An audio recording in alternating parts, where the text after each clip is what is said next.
तो सर ए मुन्ना मुन्नी क्या पढ़ना है सर आज? Good afternoon everyone. तो सर जल्दी शुरू करते हैं सर। आज पढ़ना है सर मज़ेदार मुद्दा जो पिछले लेक्चर को आगे बढ़ाता है। कुछ मज़ेदार टॉपिक पढ़ेंगे, बातें पढ़ेंगे। ये बताओ मुझे,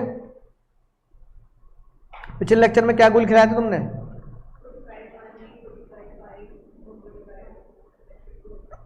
क्या चीज?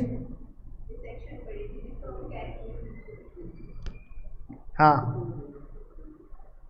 यानी पिछले सेक्शन में पढ़ते थे इसमें हमारा जो इंडेक्स ऑफ ट्रांसफर ईयर होता है वो जरूरी नहीं है कि मेरा प्रीवियस ईयर हो, यानी इंडेक्स ऑफ ट्रांसफर ईयर पुराना भी हो सकता है।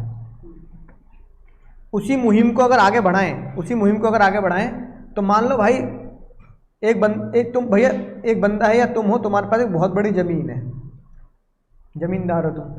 कौन हो भाई? जमींदार। एक बंदा, इसका नाम है बॉब द बिल्डर, करके दिखाएंगे। जानते हो तुम बॉब द बिल्डर को? बचपन में देखा नहीं कार्टून? सर हमारी जिंदगी में हम खुद ही कार्टून बने हुए हैं, हम कार्टून क्या देंगे सर।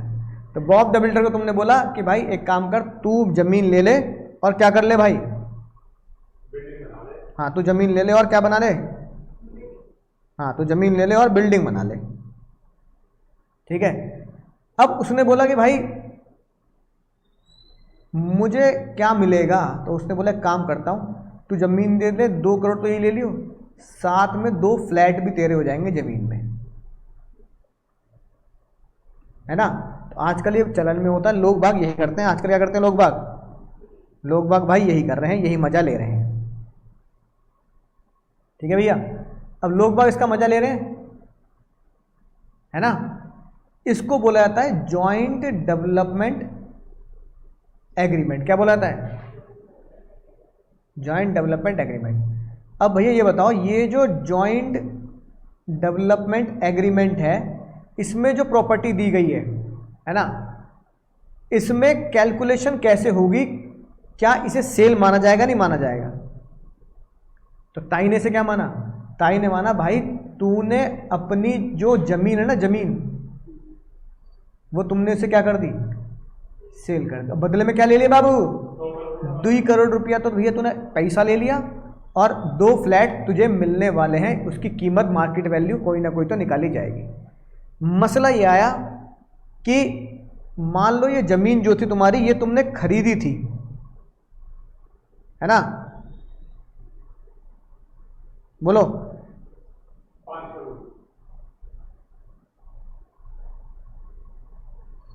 5 करोड़ की खरीदी, मान लो कितने की भी खरीदी, लेकिन ये खरीदी कब थी?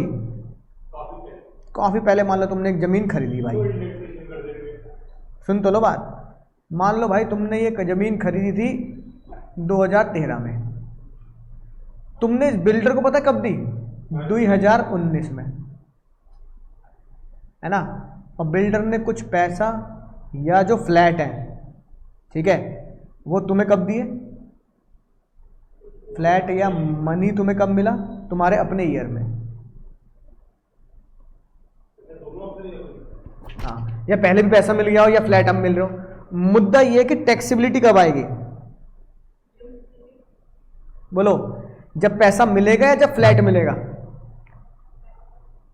या पैसा वो आधे आधे करके दे रहा है? जब जो मिलेगा तब उस हिसाब से जितना मिला कंपनसेशन, वो वाला जुगाड़।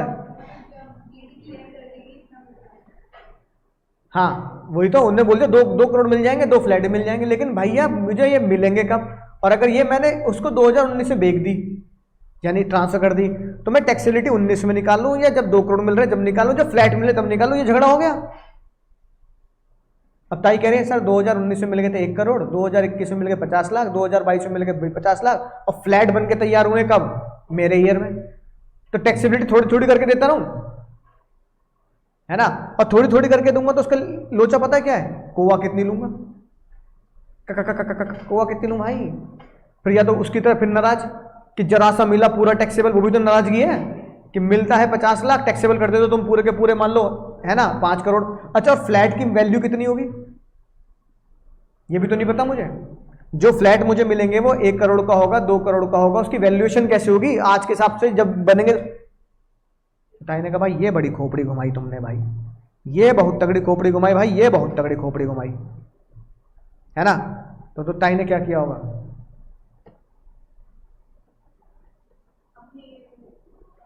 अपने ईयर के एग्जाम में कैसे पता लगेगा, लिख के तो आना पड़ेगा ना। ताई ने बोला मैं कैलकुलेशन करूंगी उस ईयर में, कैलकुलेशन करूंगी उस ईयर में ना ना, अपने अपने अपने घुटने मत चलाओ तुम। जिस ईयर में, कहां चला गया वो, जिस ईयर में सर्टिफिकेट मिलेगा, क्या सर्टिफिकेट मिलेगा कि उसकी जमीन, उसका फ्लैट बनके क्या हो चुके हैं, तैयार हो चुके हैं। और उस सर्टिफिकेट वाले ईयर में, किस ईयर में, ये लिखी बात, कैपिटल गेन अराइज होगा in the year of certificate, ठीक है। और फ्लैट की वैल्यू कितनी मानी जाएगी, फ्लैट की वैल्यू मानी जाती है मार्केट वैल्यू नहीं, जो सरकारी वैल्यू होती है। तो सरकारी वैल्यू को बोलते हैं स्टैंप ड्यूटी वैल्यू। क्या बोलते हैं, stamp duty value of the date जिस दिन तुम्हें सर्टिफिकेट मिला। तो बताओ कैलकुलेशन किस साल होगी, जिस साल कौन सर्टिफिकेट की बिल्डिंग बन के तैयार होगी। तो बताओ एग्जाम में सर्टिफिकेट कब मिलेगा, तुम्हारे ईयर में, तभी तो कैलकुलेशन होगी। तो एग्जाम में ये तो बात फिक्स है ना, एग्जाम में सर्टिफिकेट मिलेगा तुम्हारे ईयर में। एग्जाम में सर्टिफिकेट कब मिलेगा भाई, तुम्हारे ईयर में मिलेगा। एग्जाम में सर्टिफिकेट कब मिलेगा भाई, तो भी कैलकुलेशन कब होगी, जिस साल सर्टिफिकेट मिलेगा, पैसे का कोई लेना देना नहीं है। सेल प्राइस क्या होगा, सेल कंसिडरेशन क्या होगा बाबू, बोलो। एज पर सेक्शन 45(5) है, सेल प्राइस होगा एक तो 2 करोड़ रुपए,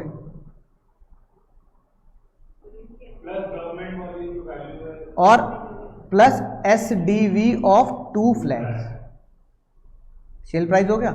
कोवा तुम्हें पता ही है, इंडेक्स कॉस्ट ऑफ एक्विजिशन करूंगा तो मान लो यहां तुमने ये घर खरीदा था 1 करोड़ का, तो कॉस्ट कितनी हो गई, 1 करोड़ इनटू, खतरनाक बात यही तो है बाबू, 1 crore into index of transfer year, index of purchase year, index of transfer year, index of purchase year. Purchase year तो हो गया मान लो जुलाई 2013 है, तो जुलाई 2013 क्या हो गया, 12-13। इंडेक्स ऑफ ट्रांसफर ईयर कौन सा माना जाएगा, गलत जवाब, निकम्मो। तुमने उसे कब दी थी, तुमने उसे जमीन कब दी, 2019 में ना। तो मान लो ये भी सितंबर 19 है, तो क्या होगा,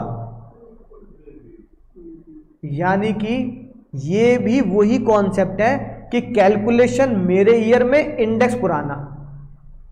बात समझ में आई। अब जल्दी सॉल्व कर दो 122।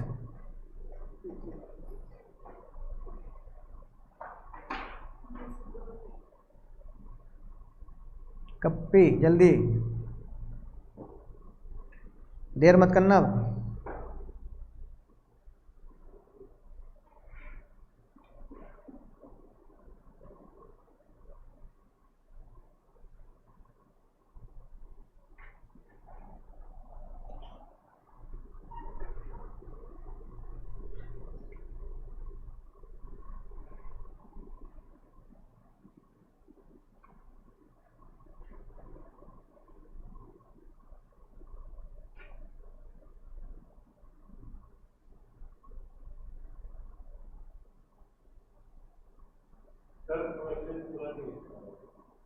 पूरा नहीं है, अच्छा अच्छा, हाँ ठीक है, सही कह रहे। She entertainment bought the builder and transfer the plot. गप्पी ने कितने खरीदा, गप्पी ने खरीदा, यहाँ पे लिख दो 50 लाख का।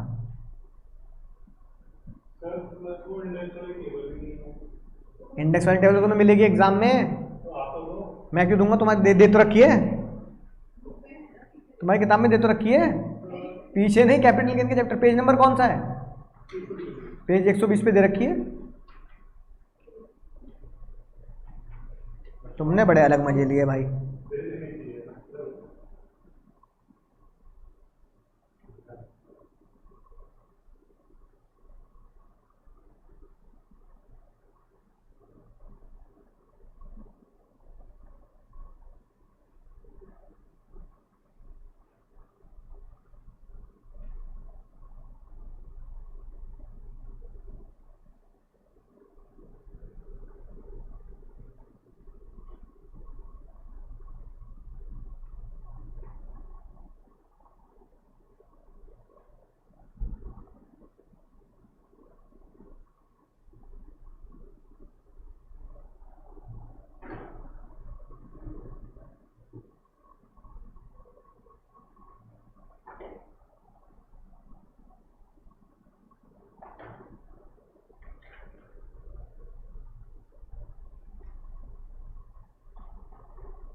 अभी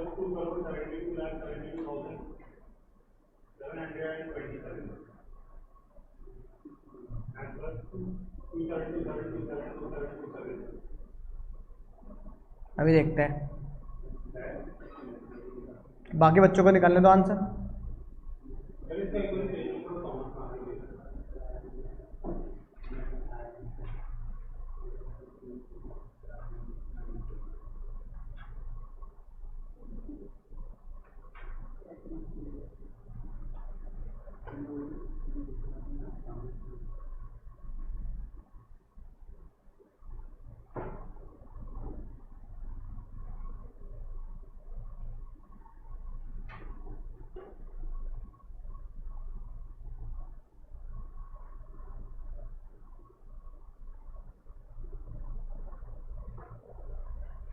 बोलो, पहले मुझे बताओ, एज पर सेक्शन 214 जमीन एसेट हो गई।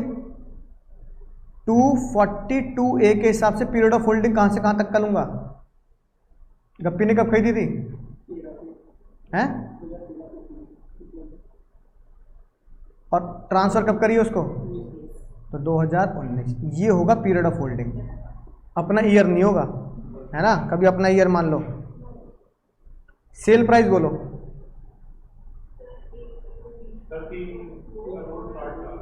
सेल प्राइस कितना होगा सर? 3,60,00,000 है ना। 1,20,00,000 cash plus 80 lakh into 3 flat. क्या करना, माइनस कोवा इकोवा? अच्छा इकोवा। कॉस्ट कितनी ले लूं? 50 लाख इंटू,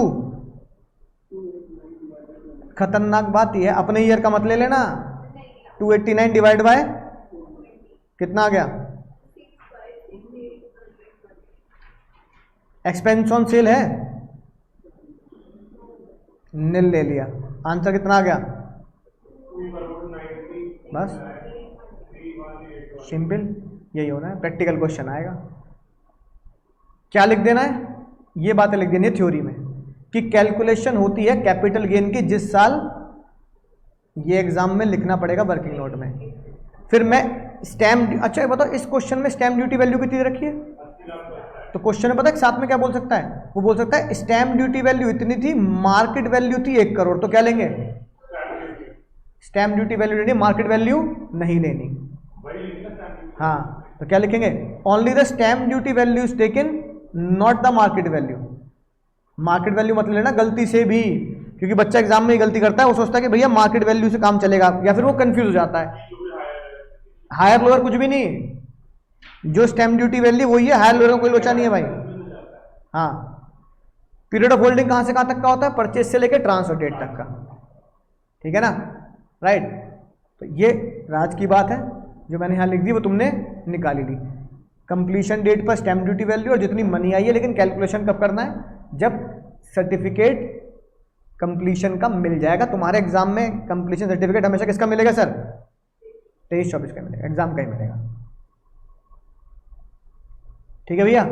इस तरह क्वेश्चन बनेगा, है ना, छोटा छोटा। अब सर अगले मुद्दे से पहले एक मजेदार बात सीखते हैं, थोड़ी सी दूर चलते हैं भाई। हाँ, अब भैया हुआ क्या,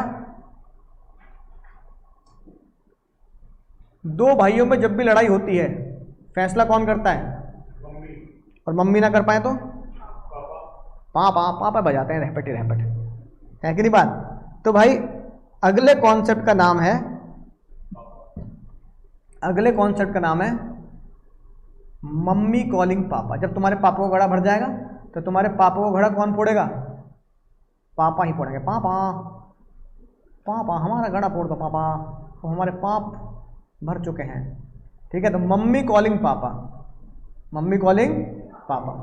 मम्मी पापा को कब कॉल करेंगी, कब बुलाएंगी ये? हाँ अच्छा बताओ, उससे पहले मुझे बताओ कितने सेक्शन हमने पहले पढ़े जिसमें इंडेक्सेशन पुराना लिया? गलत। चलो हिंट देता हूं, 4 सेक्शन हमने ऐसे पढ़े इसमें हमने इंडेक्सेशन पुराना लिया। हाँ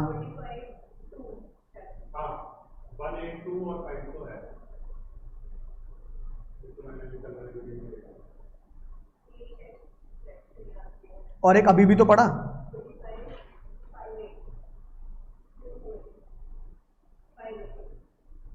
है ना। कितने हो गए टोटल? 4।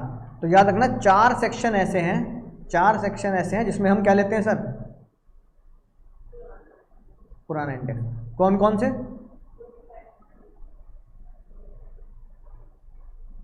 चलो यही लिख देता हूं, फिर मिटा दूंगा। कौन कौन से सर? लिखो। 45 1A, 45 2, 45 5, ये हाथ मुझे दे ठाकुर, और 45 5A आज जो पढ़ा। इसमें भी तो पुराना लिया था, और कोई भी है? यही तो है। इन 4 सेक्शन में हम क्या लेते हैं? पुराना इंडेक्स। अपने ईयर का मत लेना, बहती गंगा में हाथ धो लो, अपने ईयर का ले लो भैया। इन 4 सेक्शन ऐसे जो हमने पुराना इंडेक्स लिया है, पुराना इंडेक्स लिया है।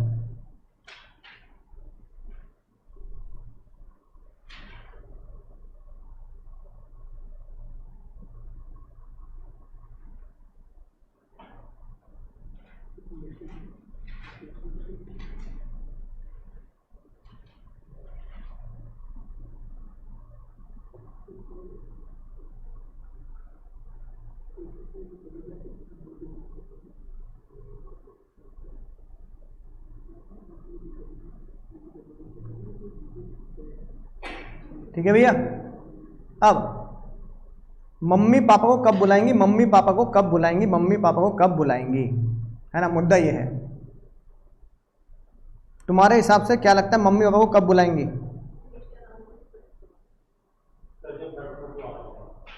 हैं? नहीं ये नहीं, सुनेंगे ध्यान से। जब मम्मी है हमारी असेसिंग ऑफिसर। कौन है मम्मी हमारी? Assessing officer.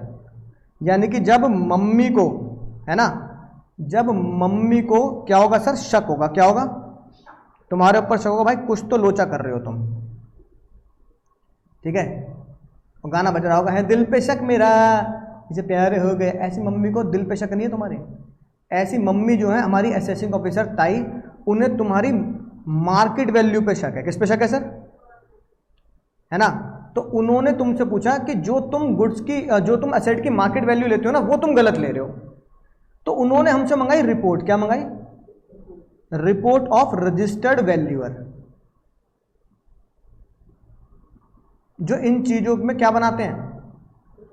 रिपोर्ट बनाते हैं, वैल्यूएशन बनाते हैं। तो तुमने कहा हाँ सर वैल्यूअर की रिपोर्ट लाया हूं मैंने, अपने दिमाग से कुछ नहीं किया। या तुम बोलोगे नहीं नहीं सर मेरे पास कोई वैल्यूअर की रिपोर्ट नहीं है। अगर वैल्यूअर की रिपोर्ट है तो असेसिंग ऑफिसर को तुम पे शक है कि या तो तुमने फेयर मार्केट वैल्यू को, है ना, क्या लिया है सर? कम लिया है, या फेयर मार्केट वैल्यू को ज्यादा लिया है। तुम मुझे सोच के बताओ कहां पे फेयर मार्केट वैल्यू को तुम कम लोगे और कहां पे फेयर मार्केट वैल्यू को तुम ज्यादा लोगे? नहीं नहीं ऐसा नहीं है। सेक्शन के हिसाब से बताओ तुम कहां कहां सोचोगे, कहां कहां कम लूंगा, कहां कहां ज्यादा लूंगा।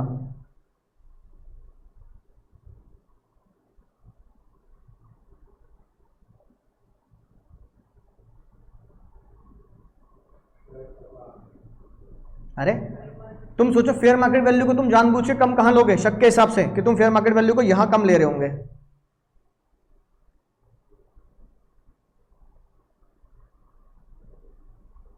बोलो भैया। जहां जहां सेल, अच्छा तुम्हें क्या करना है? टैक्स कम करना है ज्यादा करना है? टैक्स तुम्हें कम करना है। तो खुद सोचो, जहां जहां सेल प्राइस होगी वहां तुम सेल प्राइस कम लेना पसंद करोगे, ज्यादा लेना पसंद करोगे? कम लेना पसंद करोगे नहीं करोगे? जहां जहां सेल प्राइस होगी तो तुम बताओ, सेल प्राइस जहां जहां तुम मार्केट वैल्यू को सेल प्राइस के बराबर मानते हो वहां वहां तुम क्या कर रहे होंगे? जानबूझकर मार्केट वैल्यू को कम ले रहे होंगे। अब मुझे ढूंढ के बताओ कहां कहां पर फेयर मार्केट वैल्यू को सेलिंग प्राइस के बराबर माना जाता है। बोलो जल्दी। सारे सेक्शन ढूंढो।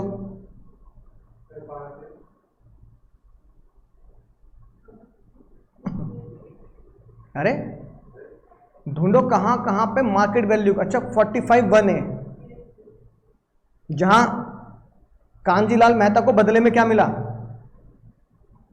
देखो क्वेश्चन में, कांजीलाल मेहता वाले क्वेश्चन में देखो, बदले में कांजीलाल मेहता को क्या मिला।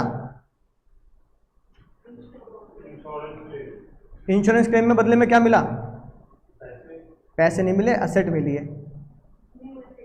उसकी क्या लेते हैं, मार्केट वैल्यू। तो यहां जानबूझ के तुम मार्केट वैल्यू कम लोगे या ज्यादा लोगे। कम लोगे नहीं लोगे। तो बताओ कम लोगे तो क्या होगा, है ना। तो तुम जानबूझ के सेलिंग प्राइस कम ले तो टैक्स भी क्या जाएगा सर, कम जाएगा नहीं जाएगा। तो बस ताई को ये शक है तुम पे, ताई को ये शक है तुम पे कि तुम जानबूझ के क्या कर रहे हो सर, सेलिंग प्राइस को कम ले रहे हो। हाँ और ढूंढो।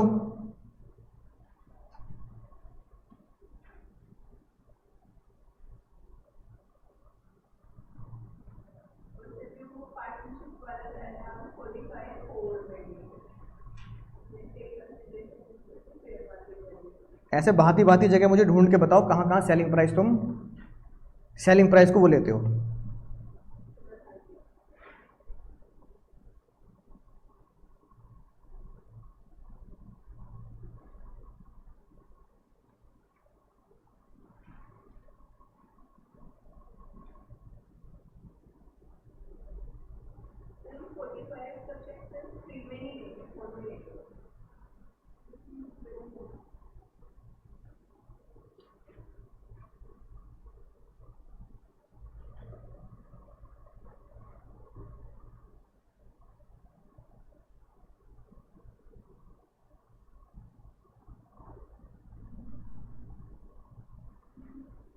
अरे नालायको, अरे भाई 45(1) में sale price is equal to FMV. जब क्या मिलेगी वहां से, असेट। और 45(4) में क्या था, डिसोल्यूशन ऑफ फर्म F2P। तो निकम्मो F2P में सेल प्राइस क्या लेते हो, एफएमवी। और कौन सा था भाई, 45(2) याद है। 45(2) क्या है, 45(2)?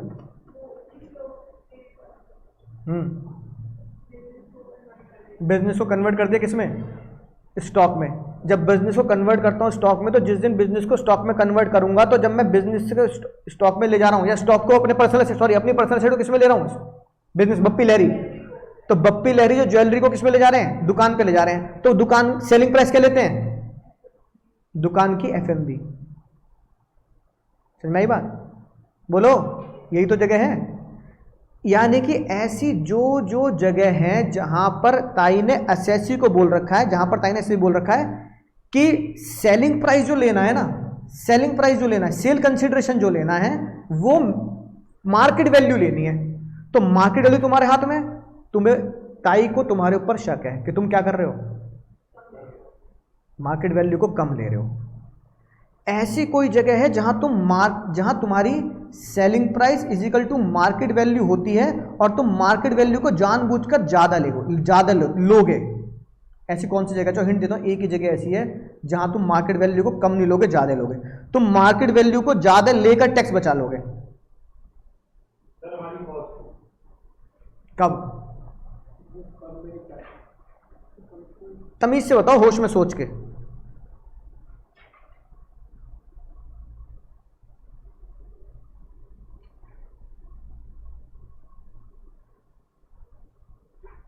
और बता सकते हो भाई, मुझे तुम्हारे ऊपर यकीन है, तुम बता सकते हो।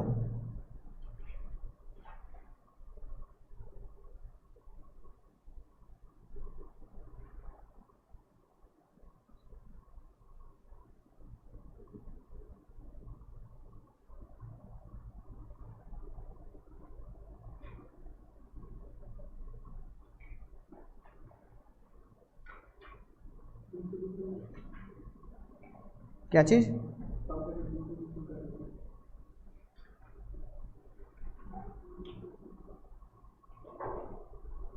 अरे भाई तुम मुझे बताओ, असेट अगर 2001 से पहले की है, कब की है, एसेट अगर 2001 से पहले की है तो हम क्या लेते हैं, क्या विच एवरेज हायर, तो तुम क्या लेते हो, cost or FMV whichever is higher. तो यहां पर जो विच एवर इज हायर लेते हो ये तुम्हारी क्या बनती है,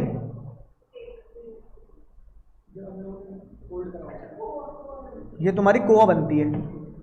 तो कोआ को कम लेना पसंद करोगे या ज्यादा लेना पसंद करोगे, ज्यादा। क्यों, अगर कोआ ज्यादा होगी तो सेल प्राइस में से, अगर कोआ ज्यादा होगी तो प्रॉफिट कम, प्रॉफिट कम तो टैक्स कम, और अगर सेल प्राइस कम होगी तो भी प्रॉफिट कम। तो मुझे प्रॉफिट घटाना है, तो मुझे प्रॉफिट मैं जब घटा पाऊंगा जब या तो मेरी सेल प्राइस घट जाए या मेरी कॉस्ट। तो बच्चों वाला कॉन्सेप्ट है। अगर आपको प्रॉफिट घटाना है, वो नलायक हो, अगर आपको क्या घटाना है सर, अगर आपको प्रॉफिट घटाना है तो बिल्कुल बचकाना कॉन्सेप्ट है, या तो क्या करो, या तो क्या करो, हाँ, या तो सेल कंसिडरेशन को घटाओ या कोआ को बढ़ाओ। तो ताई को बस यही शक है कि जहां जहां तुम फेयर मार्केट वैल्यू को घटाओगे और जहां जहां तुम फेयर मार्केट वैल्यू को बढ़ाओगे, ये तुम लोचेबाजी कर रहे हो, इसमें क्या कर रहे हो, अच्छा भाई, हाँ यही है, ठीक है। इसमें तो यही है ना फेयर मार्केट वैल्यू, ये तो एक ही केस है, इसमें और भी हो सकते हैं, लेकिन तुम्हें कॉन्सेप्ट ये समझना है कि और केस कौन से हो सकते हैं जिसमें फेयर मार्केट वैल्यू मैं कम लूंगा जानबूझकर। तो कहां कहां कम लूंगा फेयर मार्केट वैल्यू, जब फेयर मार्केट वैल्यू मेरी क्या होगी, सेल प्राइस होगी। और सेल प्राइस में को मैं कहां कहां फेयर मार्केट वैल्यू लेता हूं, 45.5 में जब असेट मिलती है, 45.4 में जब डिसोल्यूशन होता है F2P में F is equal to sale price, है ना। और 45.2 में जब बप्पी लहरी अपने घर से दुकान पे लेके ज्वेलरी, तो ज्वेलरी की सेलिंग प्राइस क्या ली थी, फेयर मार्केट वैल्यू, दुकान पे रखते टाइम पे फेयर मार्केट वैल्यू। तो जब भी मैं अपना selling price fair market value लूंगा तो मैं जानबूझ के उसे घटाना चाहूंगा। और जहां मैं कोआ की बात करूंगा 2001 से पहले की, तो वहां पे मैं क्या करूंगा सर, वहां पे मैं बढ़ाना चाहूंगा। बस ताई को यही शक है, ताई को बोलो मुन्ना मुन्नी, हाँ ताई को यही शक है कि यही तुम क्या कर रहे हो, भयंकर लोचा कर रहे हो, यही को तुम क्या कर रहे हो, भयंकर लोचा कर रहे हो। तो ताई ने क्या लिखा, ताई ने लिखा अगर तू कहीं भी फेयर मार्केट वैल्यू को बढ़ाएगा और कहीं भी फेयर मार्केट वैल्यू को घटाएगा, तो इन केसेस में मैं क्या करूंगी, मैं क्या करूंगी, मैं पापा को बुलाऊंगी। किसको बुलाऊंगी, तो ताई ने कहा इनमें से कोई भी अगर केस होगा तो income tax officer, assessing officer will call पापा। पापा कौन है, जो तुम्हारे पापों का हिसाब किताब करेंगे, और उनको ताई बोलती है वैल्यूएशन ऑफिसर। क्या बोलती है, वैल्यूएशन ऑफिसर, मतलब जो तुम्हारी एसेट की वैल्यूएशन करेगा। कि भाई जब ये 45(1)(a) लगता था तो कांजीलाल मेहता को जो 4.5 लाख की एसेट की फेयर मार्केट वैल्यू थी वो जानबूझ के 4.5 लाख बनाई गई है, वो थी 5.5 लाख की। तो तुमने, तो ताई तुम्हें वहीं चमाट वहीं कंटाप देगी, तूने 5.5 लाख की चीज सेल प्राइस में 4.5 क्यों रखी, ताकि तू क्या कर सके, प्रॉफिट कम कर सके, प्रॉफिट कम कर सके तो टैक्स कम। पिताजी को बुला लिया, पिताजी को बुला लिया। और ताई को यह शक है कि तुम जानबूझकर यहां पर जब fair cost or FMV whichever is higher लोगे तो यहां फेयर मार्केट वैल्यू क्या करोगे, ज्यादा दिखाओगे, क्योंकि जितनी फेयर मार्केट वैल्यू ज्यादा उतनी कॉस्ट ज्यादा, और जितनी कॉस्ट ज्यादा उतना प्रॉफिट कम, और जितना प्रॉफिट कम उतना टैक्स कम। तो ताई कह रही है कि fair market value on 1/4/2001, fair market value on 1/4/2001 आ रही है 5 लाख, है ना। तू उसे 7 क्यों दिखा रहा, 1/4/2001 को फेयर मार्केट वैल्यू कितनी है 5, तू 7 क्यों दिखा रहा भाई। तो ताई समझिए क्यों दिखा रहा है, ताकि कॉस्ट ज्यादा हो, कॉस्ट ज्यादा हो तो टैक्स कम जाएगा। तो ताई ने तुम्हारी वैल्यू पे भरोसा नहीं किया। अगर ताई को तुम्हारी वैल्यू पे शक है तो किसको बुलाएंगी, एडी मम्मी, किसको बुलाएंगी, वैल्यूएशन ऑफिसर को ताई बुला देगी। वैल्यूएशन ऑफिसर को ताई बुला लेगी, कहेगी खेल खत्म कर भाई इसका।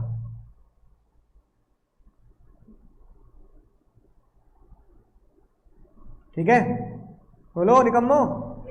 दूसरा केस कब है, तुमने कहा वैल्यूएशन ऑफिसर की रिपोर्ट नहीं है सर, तो ताई का शक और गहराया। ताई ने कहा मतलब जो मार्केट वैल्यू भी ली वो किसी वैल्यूएशन रजिस्टर्ड वैल्यूअर की रिपोर्ट के हिसाब से नहीं ली, अपनी मर्जी से ले ली। अपनी मर्जी से तो कुछ भी ले लेगा। यहां तो मैंने मान लिया तूने इसको रिश्वत दे दी होगी, किसको, रजिस्टर्ड वैल्यूअर को। भैया थोड़ी प्राइस कम बताना, सेल प्राइस में लेना है भैया, कॉस्ट में लेना है, थोड़ी प्राइस ज़्यादा। यहाँ तुमने रिश्वत खिला दी किसको? वैल्यूएशन ऑफिसर को। और जहाँ तुम्हारे पास वैल्यूएशन ऑफिसर भी नहीं है, वैल्यूएशन समझ गए ना, जो लोकल वैल्यूएशन होती है, जैसे मान लो तुम्हारे पास सोने, मान लो तुम्हारे पास अंगूठी पहन रखी है गोल्ड की, अब तुम्हें इसका प्राइस जानना है, तो तुम क्या करोगे? अपने गली के बाहर जो अंकल बैठे हैं सुनार की दुकान पे, उनसे पूछ लोगे ना, अंकल बताना कितने की बिक जाएगी लगभग। तो वो कौन हो गए? वो तुम्हारे रजिस्टर्ड वैल्यूअर हो गए, अगर वो रजिस्टर्ड है, अगर रजिस्टर्ड दुकानदार है, रजिस्टर्ड सुनार है।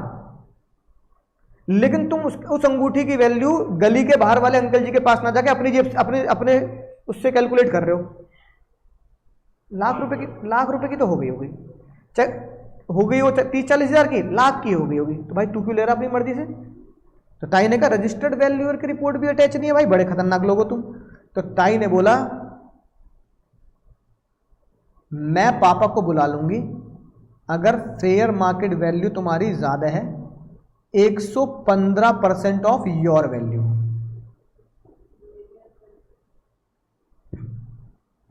मैं पापा को बुला लूंगी अगर तुम्हारी फेयर मार्केट वैल्यू जो तुमने ली है खुद कैलकुलेशन में वो ज्यादा है योर वैल्यू प्लस 25,000। इन दोनों में से अगर कोई भी एक बात पूरी हो गई, डैडी मम्मी पापा को बुलाएंगी, AO can call valuation officer to value your assets. हाँ तो वो अरे नालायक 15% पे उसके हिसाब से बना दिया ना मैंने और आसान बना दिया, मैंने इक्वेशन और आसान बना दी।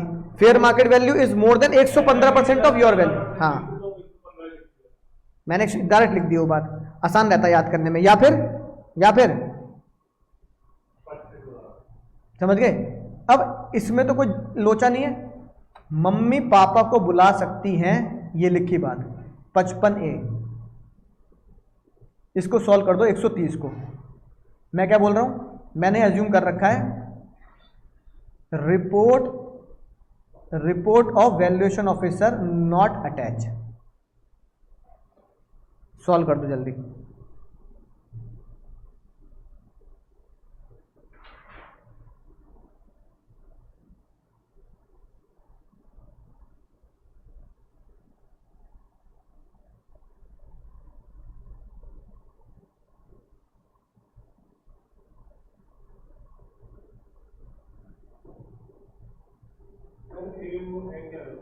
Assessing officer.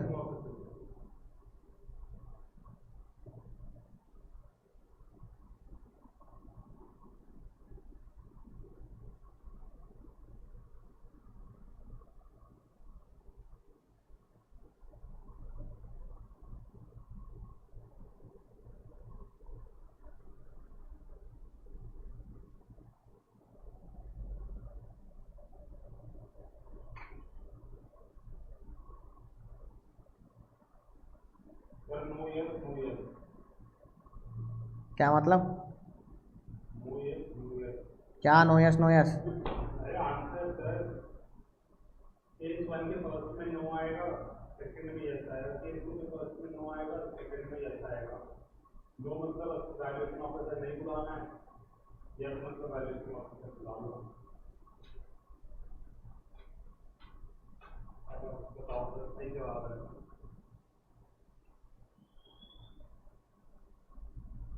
बाकी बच्चे,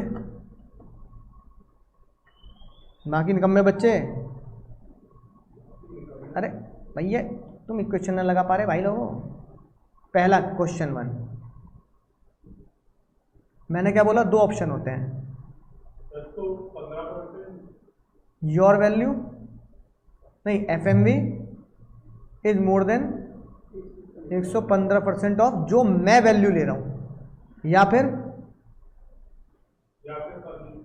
एफएमवी इज मोर देन मेरी वैल्यू प्लस 25,000। दोनों में से कोई एक सिचुएशन लगानी है। यहां बताओ तुम्हारी वैल्यू कितनी है, तुम असेसी हो 1 लाख, फेयर मार्केट वैल्यू कितनी है एओ की 115, 1,15,000 क्या ज्यादा है? 1,15,000 क्या ज्यादा है? 115% ऑफ माई वैल्यू कितनी है?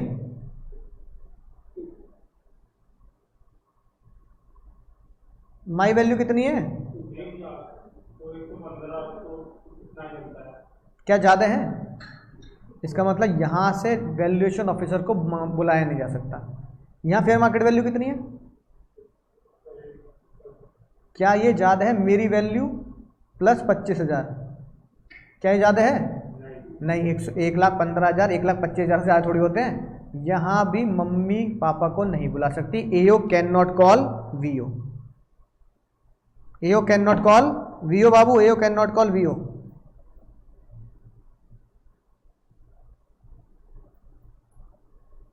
ठीक है, अगला इसी में लगाओ। 1,16,000। क्या 1,15,000 ज़्यादा है 115% of 1,00,000? 115% of my value. Oh sorry, ये कितना है? ये मार्केट वैल्यू ना 1,16,000। तो यहाँ कितने लिखूंगा मैं? 1,16,000। बोलेंगे निकम्मे बालक, क्या 1,16,000 ज़्यादा 115% ऑफ योर वैल्यू?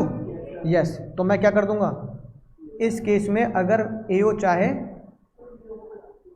दूसरी इक्वेशन, अब यहीं से जैसे होगी तो दूसरी चेक करने की जरूरत नहीं, पर फिर भी कर लो। चलो चेक। क्या 1,16,000 ज़्यादा है 1,00,000 प्लस 25,000 से?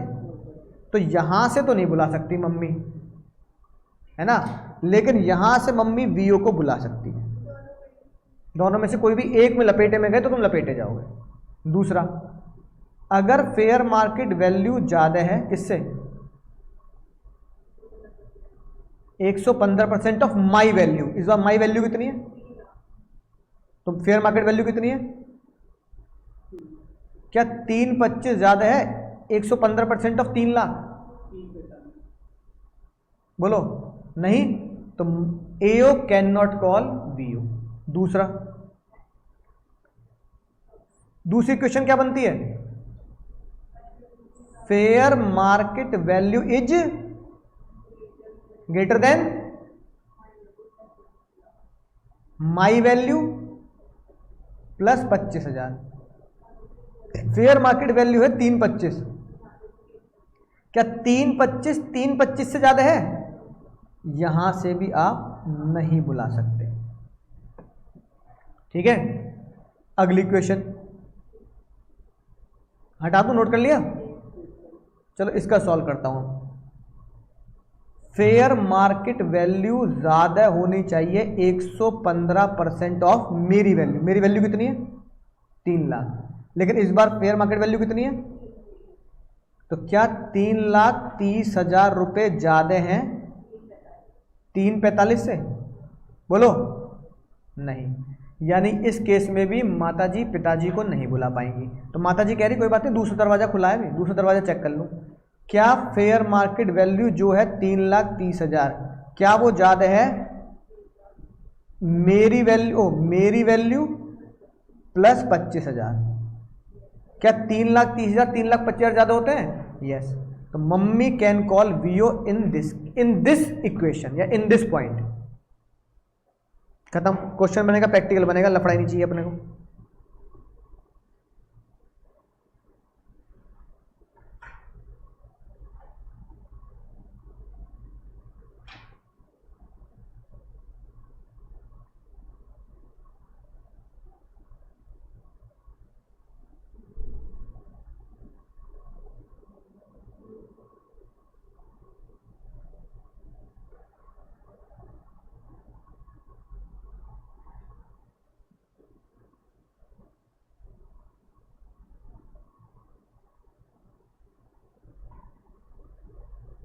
बोलो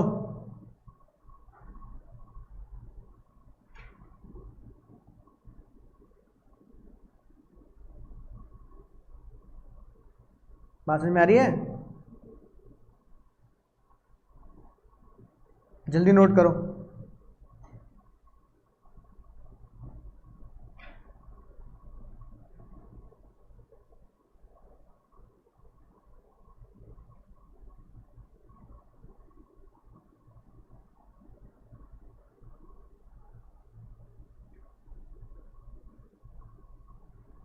नोट कर लिया? समझ आ गई बात? व्हेन मम्मी कॉलिंग पापा 55A के हिसाब से पता लगता है कि मम्मी पापा को कब बुलाएंगी, मम्मी पापा को कब बुलाएंगी, है ना। तो 55A के हिसाब से हमें पता लग जाता है।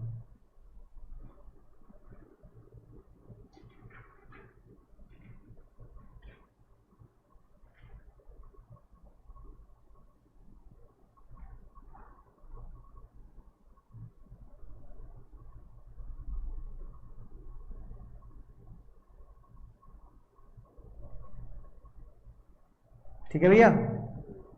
अब सर अगला कॉन्सेप्ट इसी से रिलेट करता है, जो इसलिए इसके साथ पढ़ना जरूरी है और एग्जाम के लिए बहुत ही इंपॉर्टेंट कॉन्सेप्ट।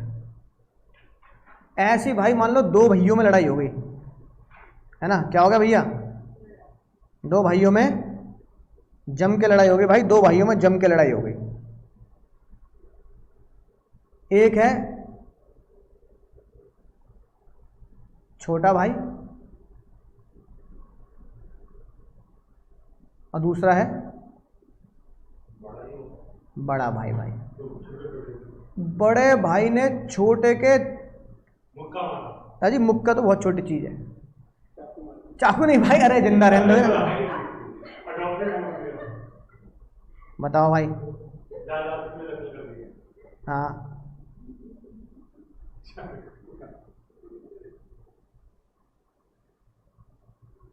है ना, चाकू नहीं मारा उसने, उसके लगा दिए भाई के दह दनादन दह दनादन दह दनादन 50 चांटे। कितने लगा दिए? रुका ही नहीं भाई, क्या रुका ही नहीं, रुका ही नहीं भैया, दह दनादन 50 चांटे लगा दिए। ठीक है, अब जब ये चांटे लगा दिए उसने, तो वो रोता वो कहाँ जाएगा? मम्मी। तो या तो उसका फैसला कौन कर देगी? मम्मी कर देगी, है ना। या फिर पता लगा फिर छोटे भाई ने बड़े भाई को चोक स्लैम देने की कोशिश करी, तो बड़े भाई ने शूपलेक्स, है कि नहीं बात?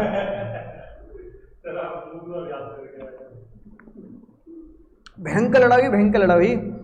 तो फिर मम्मी ने कहा भाई अब मेरे बस की नहीं है, अब आज ऐसा हो गया कि पापा को ऑफिस से कॉल करके बुलानी पड़ेगी, शाम तक का भी इंतजार नहीं हो सकता। जब बड़े भाई ने 50 चांटे लगा दिए, तो बड़े भाई ने क्या बताया होगा कि सही लगाए गलत लगाए? बोलो सही लगाए, है ना। अब बताओ यहां पे बड़ा भाई कौन है? यहां पे सुनना ध्यान से, यहां पे बड़ा भाई है स्टैंप ड्यूटी वैल्यू। क्या है, कौन है बड़ा भाई यहां पे? बोलो भाई। स्टैंप ड्यूटी वैल्यू का मतलब, हाँ स्टैंप ड्यूटी वैल्यू।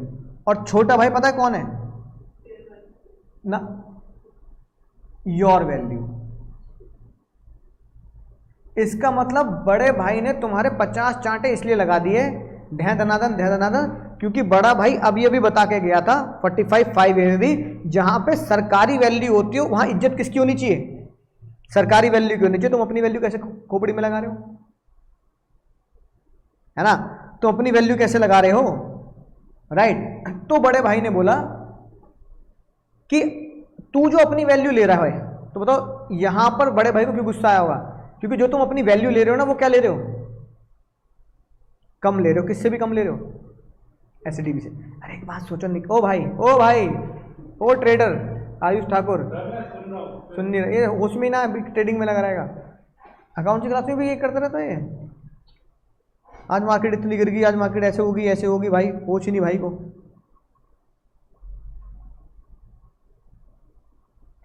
हैं होश में नहीं आ रहे तुम। तो बताओ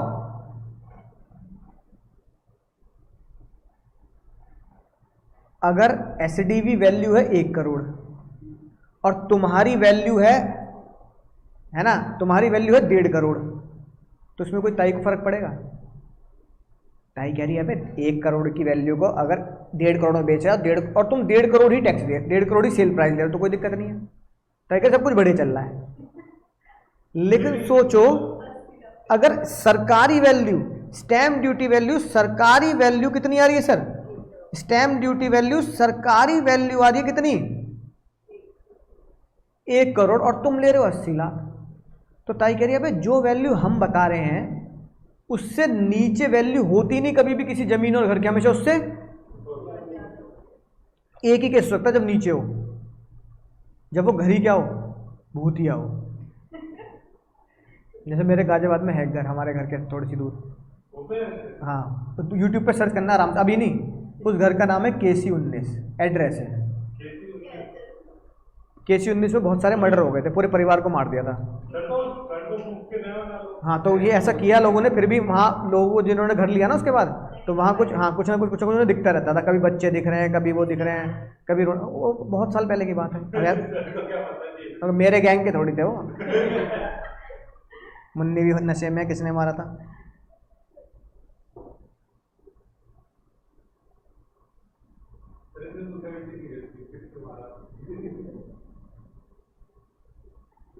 है ना, तो उसकी वैल्यू तुम कह सकते हो कि स्टैम्प ड्यूटी वैल्यू ज्यादा है मार्केट वैल्यू से, कि लोग खरीद नहीं रहे उसकी वैल्यू, वो अभी भी खंडर पड़ा है वो घर, ठीक है ना, राइट। लेकिन ये एक्सेप्शन हो गया, लेकिन पूरे के पूरे नोएडा गाजियाबाद में देखोगे तो हमेशा एसडीवी कम होती है और फेयर मार्केट वैल्यू ज्यादा होती है।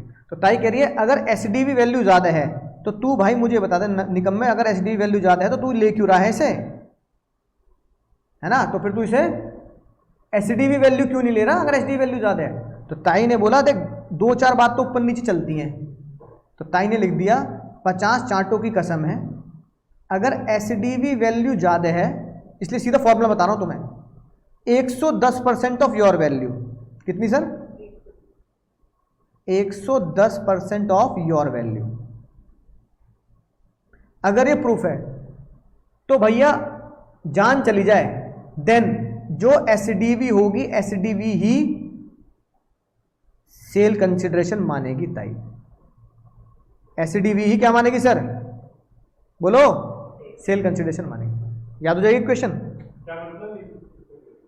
अगर स्टैंप ड्यूटी वैल्यू तुम्हारी बताई गई वैल्यू से कितनी है, 110% ज्यादा है, जैसे मान लो स्टैंप ड्यूटी वैल्यू चल रही, सुनो देखो इधर, स्टैंप ड्यूटी वैल्यू चल रही है तुम्हारे घर की 1 करोड़, तुम्हारे घर की, है ना, और तुमने बता दी 70 लाख, कितनी बता दी,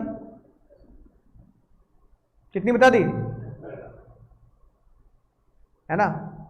तो ताई कह रही है अबे सरकारी वैल्यू से कम वैल्यू कौन बताता है, सरकारी वैल्यू तो वैसी सबसे कम होती है। फिर ताई ने एक क्वेश्चन लगाई, ताई ने का एक क्वेश्चन लगा, एसडीवी कितनी, 1 करोड़, क्या 1 करोड़ ज्यादा है 110% ऑफ 70 लाख, बताना जरा, क्या 1 करोड़ ज्यादा है 110% ऑफ 70 लाख, है, बता दो निकम्मो, है, अगर है, if yes then SDV, SDV मतलब 1 crore, then 1 CR is your sale consideration. 70 lakh मिलेगी ताई कि सेल कंसिडरेशन 70 लाख, कोवा या इकोवा 50 लाख, 20 लाख पे टैक्स लो। ताई कहेगी कंटाप लगेगा, सेल कंसिडरेशन 1 करोड़, कोवा या इकोवा 50 लाख, 50 पे टैक्स दे। क्यों मर जाएंगे, अरे तुम बेईमानी कर रहे हो भाई, ऐसा हो ही नहीं सकता प्रैक्टिकली कि एसडीवी कम हो और तुम्हारी वैल्यू, एसडीवी कम हो और तुम्हारी वैल्यू ज्यादा हो, ये हो सकता है, लेकिन ऐसा हो ही नहीं सकता कि एसडीवी कम है, मतलब ऐसा कभी हो नहीं सकता कि तुम्हारी वैल्यू से एसडीवी ज्यादा हो जाए, ऐसा भूतिया केसेस में हो सकता है, बस प्रैक्टिकली पॉसिबल ही नहीं है। तो क्यों कर भाई, ऐसी कोई मजबूरी नहीं है ना, समझ में आई ना बात। क्यों, ये बताओ, जिस घर का सरकारी वैल्यू 1 करोड़ है उसकी मार्केट वैल्यू उस समय से ज्यादा होगी, रीजन बीइंग पास में मेट्रो भी हो सकती है, पास में हॉस्पिटल भी हो सकता है। सरकार जो वैल्यू निकालती है ना जमीन की, वो मेट्रो, हॉस्पिटल, ये फैसिलिटी नहीं देखती। सरकार कहती है ये एरिया जमीन खेल खत्म करो, लेकिन जो बिल्डर वैल्यू निकालता है ना, वो क्यों निकालता है, कहता है सरकार ने 1 करोड़ बनाई है लेकिन बेचूंगा 2 करोड़ में, क्यों, ये रही मेट्रो, वॉकिंग डिस्टेंस, यूरा बगल में, यूरा क्या रहा, हॉस्पिटल, है ना, कोई बीमार हुआ घट बगल में पहुंच जाओ इमरजेंसी में, है थोड़ी कि लंका पार जाना पड़ रहा है हॉस्पिटल में, तुम्हें दिल्ली लेके जाना पड़ रहा है ना, ये देख बगल में मॉल, सारे ब्रांड आएंगे इस मॉल में, है कि नहीं बात। मैकडी से लेके ये लोकल से लेके बड़े बड़े ब्रांड, हल्दीराम, सब। सिनेमा हॉल भी खोल देंगे। अब सिनेमा देखने के लिए सीपी जाने की जरूरत नहीं है, यहीं देख लियो 62 में। इतनी सारी चीजें तुम्हारे अपने घर के पास मिल रही है ना। मेट्रो भी है ना, सिनेमा हॉल भी, हॉस्पिटल भी, तो उसकी मार्केट वैल्यू बढ़ जाती है। लेकिन सरकार को एसडीबी से इसका कोई मतलब नहीं होता। सरकार कहती है तो हो गया, हमें इसमें कोई वो नहीं है, क्या नहीं है, गिला शिकवा नहीं है। इसलिए practically market fair market value is always greater than SDV. और तुम यहां उल्टा बोल रहे हो, यहां तुम कह रहे हो SDV is greater than my value. ऐसा कैसे हो गया भाई, है ना। या इसका उल्टा कह रहे हो एसडीवी माई वैल्यू यानी market value is less than SDV. बस ताई को यही शक है। ताई कह रही ऐसा हो नहीं सकता ना भाई, ऐसा हो ही नहीं सकता जब तक कि तेरा घर भूतिया ना हो, कि जिसको लोग खरीद ना रहे हो, और जो मकान का मालिक है वो कह रहा है मैं तो जाऊंगा नहीं घर में। भाई कूड़े के भाव ले लो, मकान की कीमत 1 करोड़ में 20 लाख में देने के लिए तैयार हो, 80 लाख डिस्काउंट, क्योंकि मेरे लिए भी बेकार है। और कोई निकले ऐसा 30 मार्क जो भूतिया बंगले में जाने को तैयार हो भाई, तो ले लो भाई, हिम्मत है तो तुम्हें। तुम मानो या ना मानो, मैं नहीं मानता इन चीजों को, ये सब नाटकबाजी है भाई। तुम मानो ना मानो, जिसका घर है वो मानता है, तो ले लेना 20 लाख में, क्यों घबरा क्यों रहा है। और जहां पे केसी 19 है ना, उससे महंगे मकान पूरे गाजियाबाद में नहीं है। बड़े बड़े मकान है, बड़े बड़े बिजनेसमैनों के, है ना, और करोड़ों करोड़ों की कीमत है उन मकान की। तो ले, मैं तो नहीं ले रहा ना भाई। हाँ भाई, मैं तो घर वाले नहीं जाएंगे, चाहे वहां कुछ हो भी ना हो तो भी घर वालों के दिमाग में क्या होगा, आवाज आती है रात को। पता लगा पढ़ाते आते हुए यहाँ झूल रहा हूँ बैठा बैठा, रात भर सो नहीं पाता, घर वाले सोने नहीं देते, आवाज आ रही है आवाज आ। कौन करेगा इन चक्करों में। और मैं इधर होता क्या है, केसी 19 के बिल्कुल जस्ट सामने पार्क है, उसमें मंदिर है, और पार्क के जस्ट सामने गुरुद्वारा भी है। यानी गुरुद्वारा और मंदिर के फ्रंट में है केसी 19, तो भी कोई नहीं लेता, तो भी नहीं भाई, तो भी लोगों को उल्टी सीधी चीजें वो होती हैं। सब कुछ फेंका नहीं होगा किसी ने, 25-30 लीटर गंगा जल किसी ने फेंका नहीं होगा। जिन्होंने पहले लिए होंगे वो भी सब छोड़ के चले गए, लॉस में बेच के चले गए या लॉस में पड़े हुए। तो छोड़ो, वो छोड़ो, मुद्दा ये है कि वो एक्सेप्शन केस छोड़ो, बाकी कहीं भी एसडीवी हमेशा कम होती है। कॉन्सेप्ट समझ में आ गया? क्या कॉन्सेप्ट रहा, जल्दी बोलो। कॉन्सेप्ट छोटे छोटे तो फालतू में टाइम लगाते हो, जल्दी बताओ। अगर एसडीवी, ए निकम्बो, अगर एसडीवी ज्यादा है किससे, तो एसडीवी ही सेल प्राइस बनेगी। बोलो, इतनी बात समझ में आ गई? अब अगली बात, अगर तुम ये बात मानने के लिए तैयार हो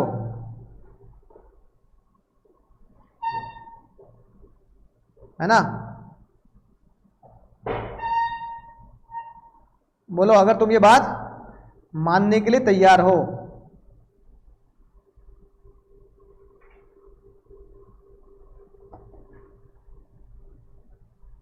कि मेरी मार्केट वैल्यू हमेशा क्या है सर, मेरी मार्केट वैल्यू हमेशा ज्यादा नहीं है, कम है एसडीवी से, मैं प्रूफ कर दूंगा। तो जब 50 चांटों का बदला लेना है तो छोटे भैया ने किसको बुलाया, मम्मी को। मम्मी देख लो, इनने बजा दिए मेरे। अब अगर मैं इसके चक्कू घोप दूंगा ना पेट में तो गुस्सा मत करना आप। मम्मी कह रही पागल हो रहा है, चक्कू की बात कर रहा है। तो मम्मी ने बड़े भाई को बुलाया, क्या नाटक है तेरा ये, क्यों पीट रहा है ऐसे। बड़े भैया कह रहे पीट नहीं रहा, बिल्कुल सही सही पीट रहा हूं मम्मी। ये बोलो 1 करोड़ है और ये कितने बोल रहा है, 70 लाख। कोई तरीका है 30 लाख का डिफरेंस? अबे 1 करोड़ की वैल्यू है, 95 बोल दे, 98 बोल दे, 99 बोल दे, इतना कम बोल रहा है तो कुटे पिटना तो चाहिए इसे। झूठ बोल रहा मम्मी। मम्मी ने कहा ले भाई। फिर छोटे की तरफ देखा, मम्मी तुम्हारी कसम, मम्मी तुम्हारी कसम 1 करोड़ ना है, कितनी है 70 लाख है, ज़बरदस्ती बना रहे हैं 1 करोड़ ज़बरदस्ती। तो मैंने कहा देख भाई ये तो मेरे हाथ में नहीं है, मैं तो ताई हूँ, क्या करती हूँ, मम्मी कॉल कर लेंगी किसको, वीओ। मम्मी किसको कॉल कर लेंगी, बोलो निकम्मो, मम्मी किसको कॉल कर लेंगी, वीओ को कॉल कर लेंगी, वीओ। ठीक है, बात समझ में आ गई। सोचो अब पहला स्टेप क्या है बताओ, यानी क्वेश्चन में स्टेप नंबर 1, अगर क्वेश्चन में लैंड और बिल्डिंग, ये हमेशा किस पे लगेगा, ये हमेशा किस पे लगेगा, सिर्फ और सिर्फ लैंड और कहीं पे नहीं लगेगा ये कॉन्सेप्ट, क्योंकि और कहीं पे एचडी वैल्यू होती नहीं, एचडी वैल्यू होती किसकी है, बस लैंड और बिल्डिंग की। अगर क्वेश्चन में, अगर मुन्ना मुन्नी क्वेश्चन में लैंड और बिल्डिंग है, क्या है भैया, अगर क्वेश्चन में लैंड और बिल्डिंग है और उसकी एसडीवी ज्यादा है 110% ऑफ योर वैल्यू, तो एसडीवी क्या बन जाएगी। लेकिन अगर क्वेश्चन में क्या रखा है कि छोटे भाई ने असेसिंग ऑफिसर को बुलाया और असेसिंग ऑफिसर ने क्या किया, वीओ को बुला लिया, असेसिंग ऑफिसर ने क्या किया सर, वीओ को बुला लिया, ठीक है, तो वीओ भी तो आके वैल्यू बताएगा, वीओ कहेगा आरडीएस की तरह इंसाफ हम करेंगे, है ना। अब वीओ कह रहा बताओ क्या मसला है तुम्हारा, तो तुम कह रहे हो 70 लाख है, एसडीवी वाले बोल रहे हैं 1 करोड़ है, झूठ बोल रहा है, लड़ रहे हैं दोनों आपस में। वीओ ने कहा नाटक मत करो, मुझे चेक करने दो बिल्डिंग। वीओ ने पूरी बिल्डिंग चेक करी, वीओ ने पूरी बिल्डिंग चेक करी, पता नहीं खोपड़ी में कौन से कीड़े घुस गए, उसने बोला 1 करोड़ 20 लाख। उसी बिल्डिंग में से कूदना जाएगा ऐसे, क्या कहा इससे बढ़िया पापा से तो बढ़िया छोटा भाई है, मतलब पापा आ रहे हैं ऑफिस में, घर ऑफिस से घर, मम्मी ने बोला पता नहीं क्या होगा, क्या इमरजेंसी होगी, घर चलता हूं भैया। और जैसे ही दरवाजा खुला, सामने दिख गया छोटा भाई, ढहर हैप्टे। तो छोटा भाई क्या कह रहा है, यार बड़ा ही सही था, कम से कम रहपटे खा के लड़ तो लेता था, अब तो पिताजी से कम से कम रहपटे खा के उल्टे बजा तो देता था कुछ, अब तो यहाँ मार भी नहीं सकते। तो सही है गलत है, गलत है। तुम छोटे भाई की सुन नहीं रहे, आते उसके चमाटे बजा दिए। तो ताई ने बोला क्या कर रहे हो भाई, ताई हंस रही है, ताई कह रही है क्या कर दिया ये, अरे यहाँ तो इसने ही 1 करोड़ निकाल लिया, तुम ये मर जाएगा बेचारा।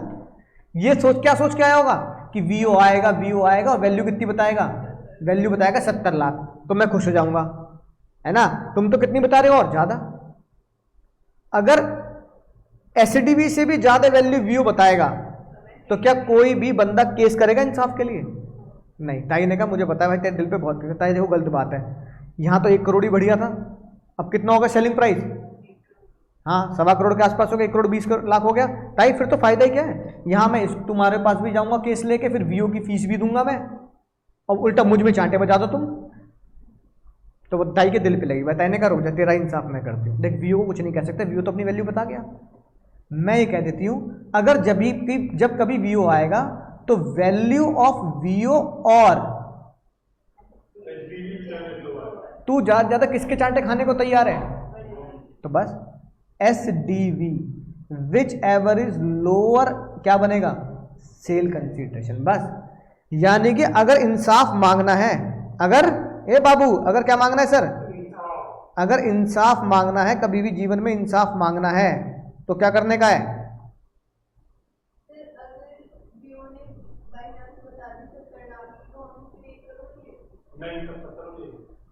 अरे मुन्नी क्या लिखा है, विच एवर इज लेस।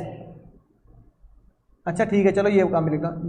दूसरा क्वेश्चन में वीओ आया, देखा तुम्हारे गाल तो बिल्कुल लाल पड़ा जैसे ततैये ने काटे हो, ततैये ने काटे बहुत मारा भाई, बहुत मारा। अरे तेरे शीशे, तेरे चश्मे कैसे फूट रहे हैं, बहुत तुम्हारा चश्मा भी फूट गया पापा, चश्मा ही फूट गया पापा।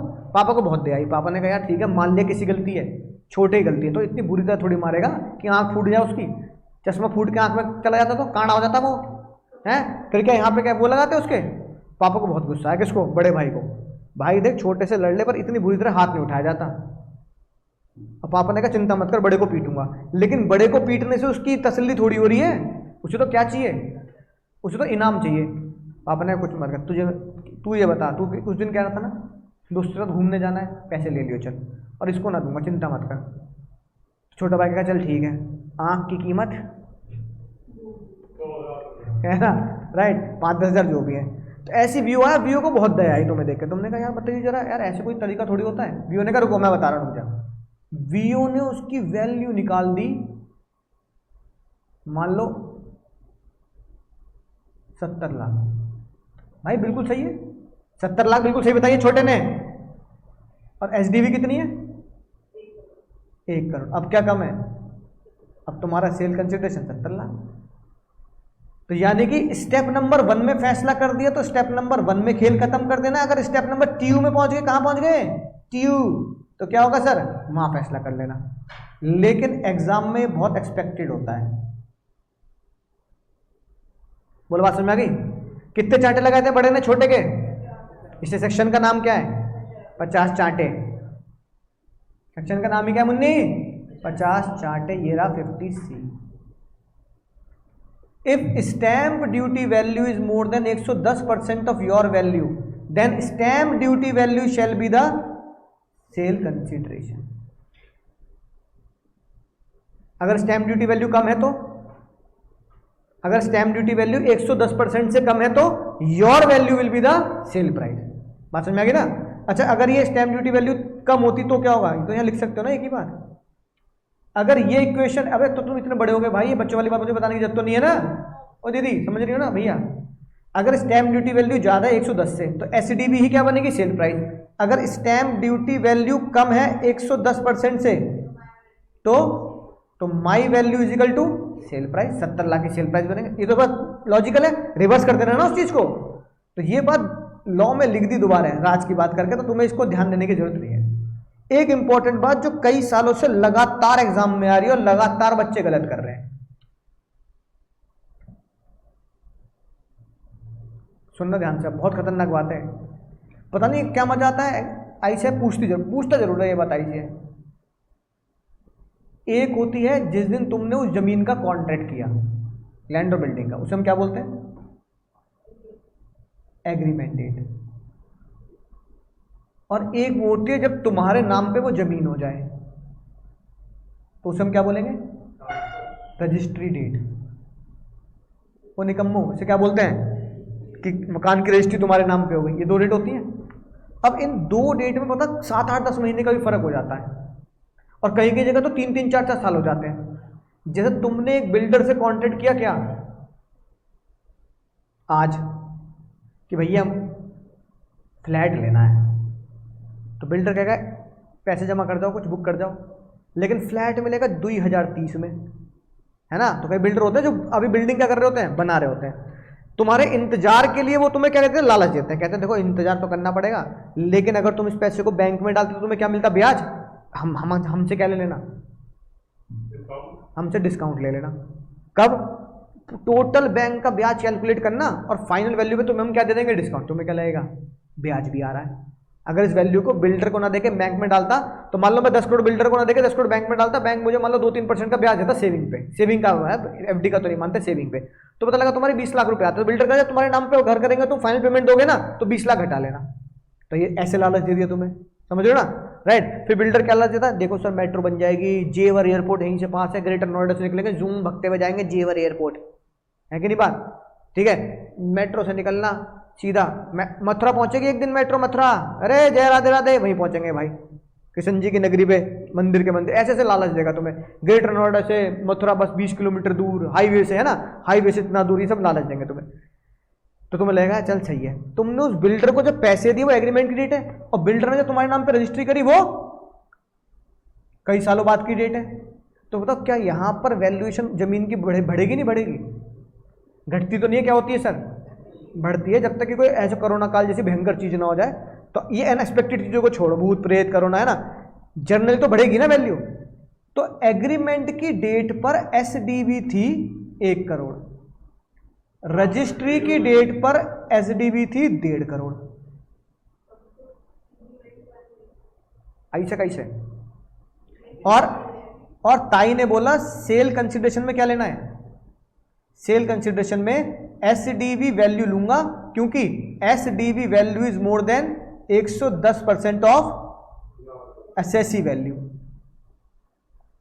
अब SDV क्या लेना है, सेल प्राइस लेना है। अब भैया SDV 1 करोड़ लूं या 1.5 करोड़? 1 करोड़ तुम लोगे तो तुम्हारा फायदा, ताई का नुकसान। और ताई ने बोल दिया सेल प्राइस कितने रख, सेल प्राइस कितना रख, 1.5 करोड़, तो तुम्हारा नुकसान, ताई का फायदा। बहुत बढ़िया, ये बालक बहुत खतरनाक भाई, जुगाड़ निकाल लो बस, एक नया कॉन्सेप्ट डाल दो, फिर और दिमाग में लोचा। अभी तो ये याद किए 2 इक्वेशन, फिर एक और इक्वेशन लगानी पड़ेगी।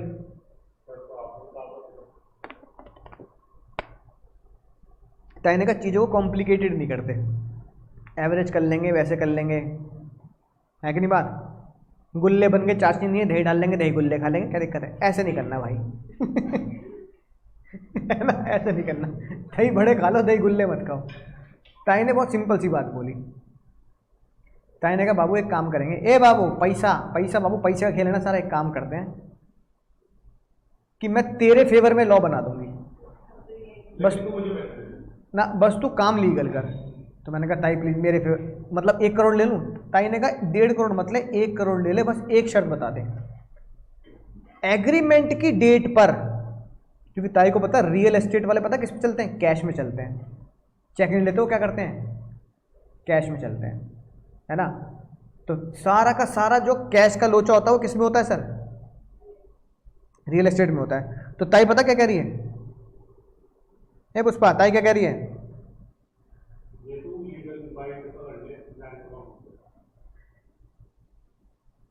क्या चीज, हाँ ताई ये कह रही है तू मुझे ये प्रूफ कर दियो कि एग्रीमेंट की डेट पर जो तूने एडवांस दिया ना वो ई या चेक मोड से दिया है, अकाउंट पे ही चेक दिया हो, बैंक ड्राफ्ट दिया हो, इलेक्ट्रॉनिक ट्रांसफर किया हो, है ना, before on or before the date of agreement. यानी कि एडवांस तूने कैसे दिया हो, वाइट में, यानी ब्लैक मनी नहीं है, क्या है, वाइट मनी में तूने एडवांस दिया। और वाइट मनी क्या होती है, और ट्रैक किसका हो सकता है, जो बैंक के खाते में है, यानी पैसा बैंक के खाते में। अगर तूने कोई सा भी एडवांस, जरा सा भी एडवांस किस में दिया है, चेक से दिया है, तो डेट ऑफ एग्रीमेंट की SDV ही सेल प्राइस मानूंगे। अब ये खतरनाक बात ये लिखी, होश से पढ़ना, SDV on the date of agreement is adopted, यानी कि एडॉप्टेड बोले तो selling price, date of agreement की SDV ही सेलिंग प्राइस होगी अगर पूरा का पूरा पैसा या एडवांस में थोड़ा सा पैसा इलेक्ट्रॉनिक या ट्रेसेबल या वाइट मनी के तौर पे दिया गया है।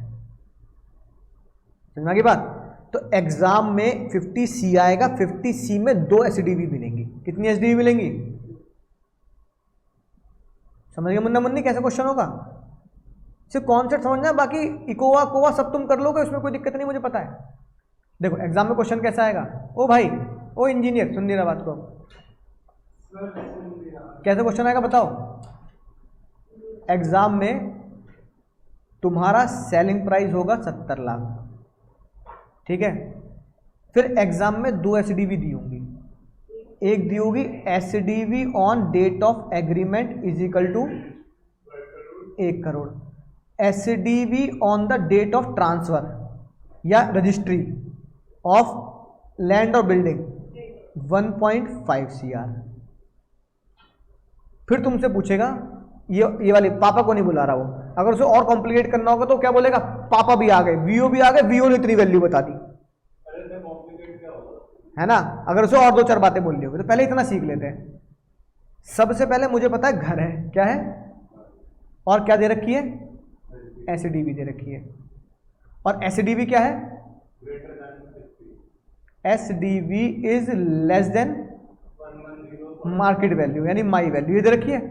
तो हमने क्या कॉन्सेप्ट सीखा, अगर SDV कम होती है तो हमें एक इक्वेशन लगानी पड़ती है, घर हो और SDV हो तो इक्वेशन लगानी है, क्या इक्वेशन लगानी है बोलना, SDV 110% ऑफ माई वैल्यू बोल तो मार्केट वैल्यू, जो मैं अपने क्वेश्चन में ले रहा हूं। SDV कितनी दे रखी है, 110% of my value. Soon low, my value कितनी रखी है? 70 लाख। अब यहां जो आ रहा है एसडीवी में लोचा ये हो रहा है कि सर एसडीवी 1 करोड़ लूं या एसडीवी 1.5 करोड़ लूं? एक ही तो चुननी है। इस इक्वेशन में तुम्हें एसडीवी 1 चुननी है और क्वेश्चन में एसडीवी कितनी दी है? 2। अब 2 में से 1 चुनना है। अक्कड़ पकड़ियो, 1 पकड़ ले। पड़ोसी थोड़ी बोलोगे बगल वाला कह रहा क्या कर रहा है, पेपर क्यों नहीं दे रहा, भाई 1 पकड़ ले बस, है कि नहीं बात? राइट, तो ऐसे थोड़ी करोगे। किसको चुनोगे? क्यों? ताई ने बोला डेट ऑफ एग्रीमेंट लूंगी। कब? अगर डेट ऑफ एग्रीमेंट में कोई भी चीज क्या है सर? वाइट मनी है। और अगर एडवांस कैश में है, वाइट मनी में नहीं है, तो फिर डेट ऑफ ट्रांसफर। तब तुम भाई फंस जाओगे बुरी तरीके से। तब ताई कहेगी एक बार बता ट्रेसेबल, तू ये बता तूने डेट ऑफ एग्रीमेंट पे 1 करोड़ रुपए लिए, मुझे कैसे पता लगेगा तूने डेट ऑफ एग्रीमेंट पे एग्रीमेंट किया है या मतलब पैसा दिया है? ये कैसे पता लगा पैसा दिया है? अरे तुमने मुझे टैक्स पढ़ने की फीस दे दी, ये ताई को कैसे पता लगेगा?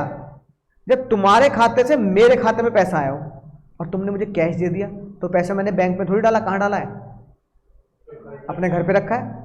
तो तुम प्रूफ कैसे कर दोगे? पहले तो ताई तुमसे पूछे कि तूने इसे पैसे दिए थे एग्रीमेंट पर, दिखाइयो प्रूफ दे। प्रूफ क्या? सीसीटीवी कैमरे में तो यूं ही कर लो लेन देन, है कि नहीं बात? फिर ताई मुझे बोलेगी तूने लिए थे इससे पैसे, डेट ऑफ एग्रीमेंट, हाँ प्रूफ करियो। कोई प्रूफ नहीं है, कैश लिए थे। उल्टा मुझे और लपेट लेगी ताई रेरा में, रेरा एक्ट में लपेटा जाऊंगा मैं। रियल एस्टेट रेगुलेटरी एक्ट है ना, रेरा एक्ट है बिल्डर्स के ऊपर, भयंकर एक्ट बना रखा है कि नहीं तुम्हें नहीं पढ़ाएंगे। रियल एस्टेट रेगुलेशन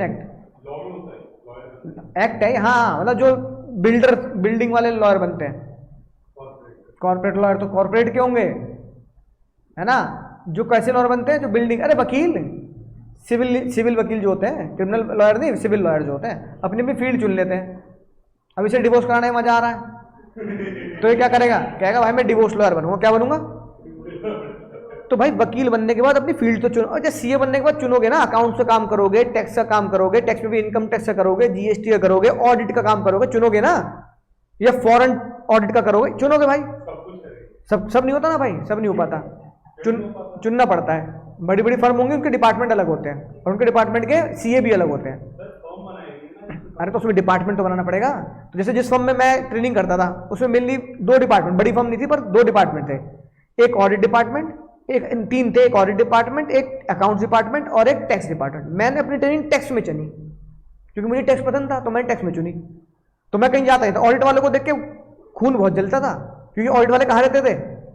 ऑडिट पे। आज जा रहे हैं कलकत्ता, अभी जा रहे हैं एमपी, क्लाइंट फ्लाइट से जा रहे हैं, हाँ वही।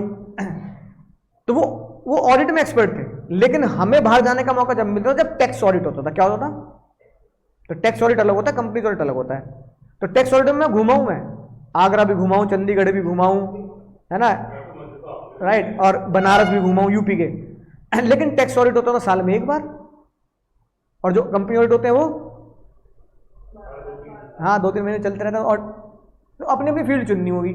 ऐसे जब तुम वकील बन जाता है कोई बंदा, तो अपनी फील्ड चुनता है कि भैया मैं रियल एस्टेट का वकील बनूंगा, मैं डिवोर्स का वकील बनूंगा, है कि नहीं बात? क्योंकि सिविल लॉयर होगा ना, मैं क्या कहते हैं नॉर्मल कंपनी एक्ट के हिसाब का वकील बनूंगा, मैं इनकम टैक्स का वकील बनूंगा, ऐसे चुनना पड़ता है। बात समझ आ गई ना? अब मुद्दा ये आ रहा है कि ये सबूत क्या है कि तुमने मुझे रजिस्ट्री वाले दिन और एग्रीमेंट वाले दिन मुझे क्या दिया है? पैसा दिया है। वो क्या होगा? ओनली एंड ओनली बैंक की एंट्री। किसकी एंट्री? बैंक की एंट्री दिखा दी तो 1 करोड़ सेलिंग प्राइस, बैंक की एंट्री नहीं दिखाई तो 1.5 करोड़ सेलिंग प्राइस। 50C खत्म। समझ गए? ओ भाई, ओ पुष्पा, फ्लावर नहीं बनने का, पीले पीले कपड़े पहन दो, फूल बने घूम रहे हो, हनी भी सारे के सारे, एक को छोड़कर सब पीले हैं, मैं और मुन्नी है बस हरे, है कि नहीं बात? हाँ, कभी सारे हनी भी बन के घूम रहे हो, मधुमक्खी। अरे रुक जाओ, 4 बजे छोड़ दूंगा, 20 मिनट रह गए, कोई ज़्यादा टाइम थोड़ी है। अरे कम से कम 2 से 4 का तो लिहाज करो, कुछ तो लिहाज करो देश का मातुर साहब, दीमक है, खा जाएंगे देश को, अक्षय कुमार का डायलॉग पढ़ा है ना यार। तो कम दीमक तो मत बनो यार, टेस्ट की क्लास ही खा जाओगे तुम, है ना। एक तो लेट शुरू कराते हो 15 मिनट, लंच कर लो लंच, फ्राइड राइस खाऊंगी फ्राइड राइस, तो 2 घंटे लिहाज तो करो, तुमको 4:15 तक तो रुको, जब 2:15 बजे क्लास करेंगे। चलो सुनो फिर देखो, अगर एसएससी ने where SSC accept the value of SVA, अगर एसवीए की वैल्यू अडॉप्ट कर ली, एसएससी बेचारा बहुत घबरा रहा, कह रहा भैया जो वीओ बोलेंगे ना पापा वो अडॉप्ट कर लूंगा, तो फिर तो 1.5 करोड़ भी अडॉप्ट हो गई। अगर डिस्प्यूट है कोर्ट में तो फिर वीओ को कोई लेना देना नहीं है, फिर कौन बताएगा, फिर घर की कीमत कौन लगाएगा, कोर्ट। और ये वाली बात जो मैंने तुम्हें बता दी, अगर तुम गए एओ के पास और एओ ने किसको बुलाया, पापा को, पापा ने बताई वैल्यू 1,20,00,000, तुम्हारी वैल्यू कितनी थी 1 crore, which ever is less 1 crore. पापा ने बताई वैल्यू 70 लाख, तुम्हारी वैल्यू कितनी थी, बड़े भाई की कितनी थी 1 crore, which ever is less 70 lakh. तो ये बात तो हम यहां सीख गए ना, ये वाली बात। एक बार फिर से निकाल लो। पहला केस, अगर क्वेश्चन में सुन लो, अगर क्वेश्चन में 2 चीजें मौजूद हैं, कौन सी, एसडीवी और साथ में क्या दे रखा है, लैंड एंड बिल्डिंग। अगर क्वेश्चन में 2 तत्व मौजूद है, लैंड और बिल्डिंग और एसडीवी, तो समझ जाना 50 चांटे हैं। सीधा जब फॉर्मेट बनाओगे सेल कंसिडरेशन माइनस इकोआ, तो इकोआ तो निकालना आसान है ना, तुमने क्योंकि कॉस्ट की तो हमने पूरी डिटेल में पढ़ी है चीजें। सेल कंसिडरेशन बनता है this equation, sale price is equal to this equation. अगर ये क्वेश्चन पूरी है तो एसडीवी इज सेलिंग प्राइस, अगर ये क्वेश्चन पूरी नहीं होती तो your value is selling price. समझ में आ गई बात। अगर क्वेश्चन में नीचे बोल रहा है कि 2 एसडीवी हैं, कितनी एसडीवी हैं, तो यहां पर जब मैं एसडीवी भरूंगा तो कौन सी चुनूंगा, मैं चुनूंगा एग्रीमेंट वाली, अगर एग्रीमेंट के डेट पर व्हाइट मनी से पेमेंट हो गई है। अगर एग्रीमेंट के डेट पर व्हाइट मनी से पेमेंट नहीं, भैया ओ इंजीनियर, अगर एग्रीमेंट के डेट पर व्हाइट मनी से पेमेंट नहीं है तो फिर हाँ, यानी कि रजिस्ट्री डेट या ट्रांसफर डेट जो हमेशा ज्यादा होगी। यहां रुक गए। फिर उसके बाद देखो, क्या क्वेश्चन में आगे पिताजी को बुलाया जा रहा है, अगर क्वेश्चन में पिताजी को बुलाया जा रहा है तो फॉर्मूला लगा देना, खोपड़ी मत चलाना बिल्कुल भी, अपनी बिल्कुल खोपड़ी मत चलाना, सीधा फॉर्मूला लिख देना, क्योंकि एग्जामिनर को इससे मतलब नहीं होता कि तुमने फॉर्मूला समझ के रटाया या रट के रट लिया, बस फॉर्मूला लगा देना। As per section 50C, as per section लिख देना तो बात बन जाएगी। As per section 50C, if AO is calling VO, assessing officer called VO, then sale consideration is equal to value of VO और SDV whichever is lower. रट लेना इस इक्वेशन को, क्या, sale consideration is equal to VO की value और SDV whichever is lower. अब ये बताओ एसडीवी की वैल्यू हमने कौन सी ली थी, जो मैंने एग्रीमेंट की डेट वाली ली, कौन सी, 1 करोड़, और वीओ जितना आएगा वो विच एवर इज लोअर, बस। तो मुद्दा ये है कि बच्चा पता किसमें कंफ्यूज होता है, 2 एसडीवी का क्या करूं। तो एक बात ध्यान रखना, 50C में चाहे एसडीवी इस इक्वेशन में हो, 50C में चाहे एसडीवी वीओ वाले खेल में हो, चाहे एसडीवी यहां पे हो चाहे एसडीवी यहां पे हो, एसडीवी दोनों जगह लेनी ही सेम है। कौन सी, अगर व्हाइट मनी है तो एग्रीमेंट की डेट वाली एसडीवी, और अगर व्हाइट में पैसा नहीं दिया तो ट्रांसफर या रजिस्ट्री वाली डेट, रजिस्ट्री वाली। बोलो पहले रुक जाओ, समझ गए इतनी बात। तो यहां मुझे बस एसडीवी चुननी है। अब बच्चा 50C में एग्जाम में यूं ही गलत कर जाता है, उसे एसडीवी समझ में नहीं आती सर, है ना। इसलिए यहां पे खतरा, या ये बम पटाखे बना रखे हैं भाई, खतरनाक बात है ये। अगर तुमने रजिस्ट्री वाली डेट पर जरा सा भी व्हाइट मनी दे दिया तो रजिस्ट्री वाली डेट की एसडीवी चुनी जाएगी इक्वेशन में, बात खत्म। तो यहां मैं लिखूंगा SDV 1 crore is more then ये वाली बात, और वही रजिस्ट्री वाली डेट की एसडीवी चुनी जाएगी ये वाली, वीओ की वैल्यू और एसडीवी रजिस्ट्री वाली डेट की। अगर मैंने रजिस्ट्री पे व्हाइट मनी दे दिया, 125 बताओ जल्दी, दिन चेक पूछेगी क्या समय तुम्हें, जल्दी होता है 125 ना, लिख के बताओ, मजा नहीं आता ऐसे। एग्जाम में कोई ऑडियो रिकॉर्ड करके थोड़ी देना एग्जामिनर को, वॉइस रिकॉर्डिंग का इंस्ट्रूमेंट लगा देना, एग्जामिनर चेक करता रहेगा। बे सिंपल क्वेश्चन है। लैंड और बिल्डिंग है या दोनों में से कोई है एसडीवी है, इसका मतलब 50 चार्टे हैं, इसका मतलब है ना। इक्वेशन क्या बनती है?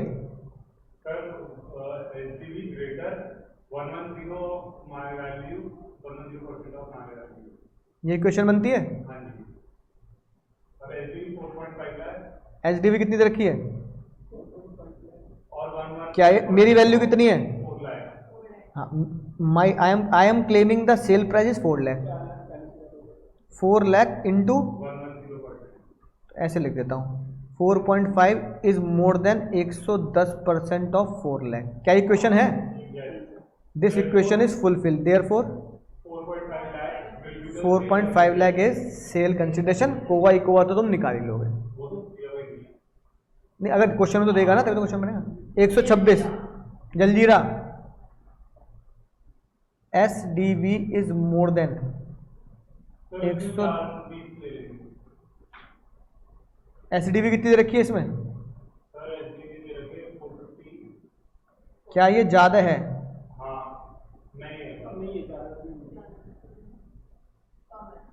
क्या ये ज्यादा है? मैंने इस बार कितनी ली अपनी वैल्यू? ज्यादा है। कितना आ रहा है? 4। क्या ज्यादा है? नहीं, 4.5 lakh is not more than 4,62,000। Therefore अब एसडीवी नहीं, अब एसडीवी नहीं कि एसडीवी ही सेल प्राइस बनेगी ना, अब माई वैल्यू। देयरफॉर ये क्वेश्चन पूरी नहीं है तो assessee value is equal to sale price. Assessee value कितनी है?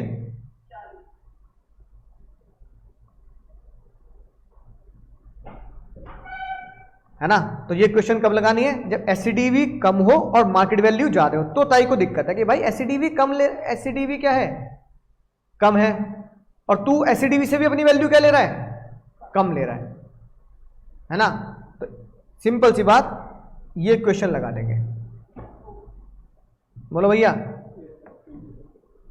अब तुम जब तुम आईसीआई किताब का पहला क्वेश्चन करोगे ना, एंड में इलिस्ट्रेशन करते जाना साथ साथ। अब अभी रुक जाओ, यस मत करो। ओ भाई, ट्रेन ना छूट रही अभी,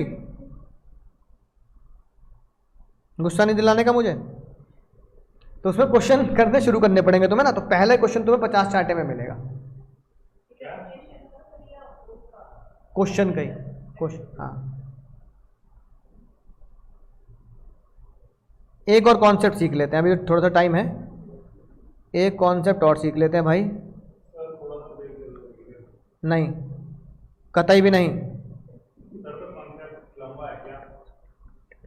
चलो तुम्हारा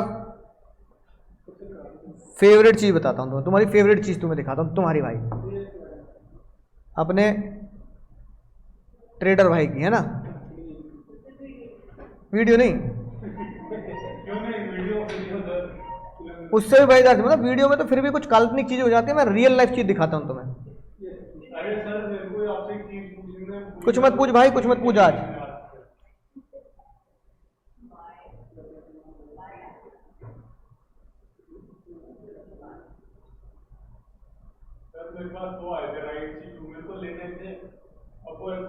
ये पढ़ो भाई,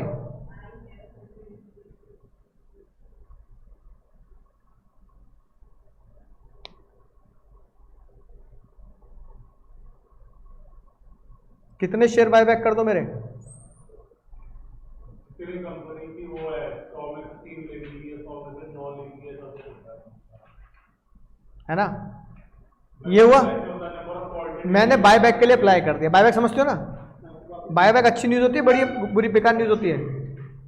अच्छी न्यूज होती है कि कंपनी को अपनी कंपनी पे भरोसा है और कंपनी के प्रमोटर्स खुद क्या कर रहे हैं? खुद ही खरीद रहे हैं, है ना। विप्रो ने भी किया था।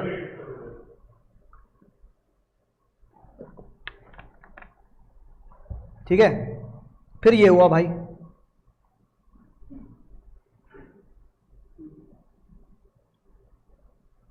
कितने बायबैक, कितने रुपए बायबैक कर रहे हैं? 84 रुपए पे। लेकिन मैंने 100 शेयर के लिए बायबैक बोला, पर मेरे कितने कितने एक्सेप्ट हुए? 64 लिखा है कि नहीं बात? अब ये बताओ, वो शेयर मार्केट में मान लो मैं क्यों करूंगा बायबैक? बायबैक के लिए अप्लाई क्यों करवाओगे? हाँ मार्केट में रेट चल रहा है, हाँ तभी तो करूंगा। मार्केट में इस शेयर का उस पर प्राइस चल रहा था 70 रुपए। कितने रुपए? 70, है ना? और अभी कितना हो गया? ये कितने में बायबैक कर रहे हैं मुझे? 84 में। तो मैंने कहा भाई मार्केट से ज्यादा मिलने कर लो यार, क्या दिक्कत है, बैठे बैठे पैसे मिलने। सही बात है कि नहीं है? ऐसी बायबैक मैंने उसका भी अप्लाई किया था, उसको भी मैंने बायबैक किया था, विप्रो। पता नहीं उसकी मेल है कि नहीं मेरे पास। ये रहा विप्रो, पढ़ना जरा।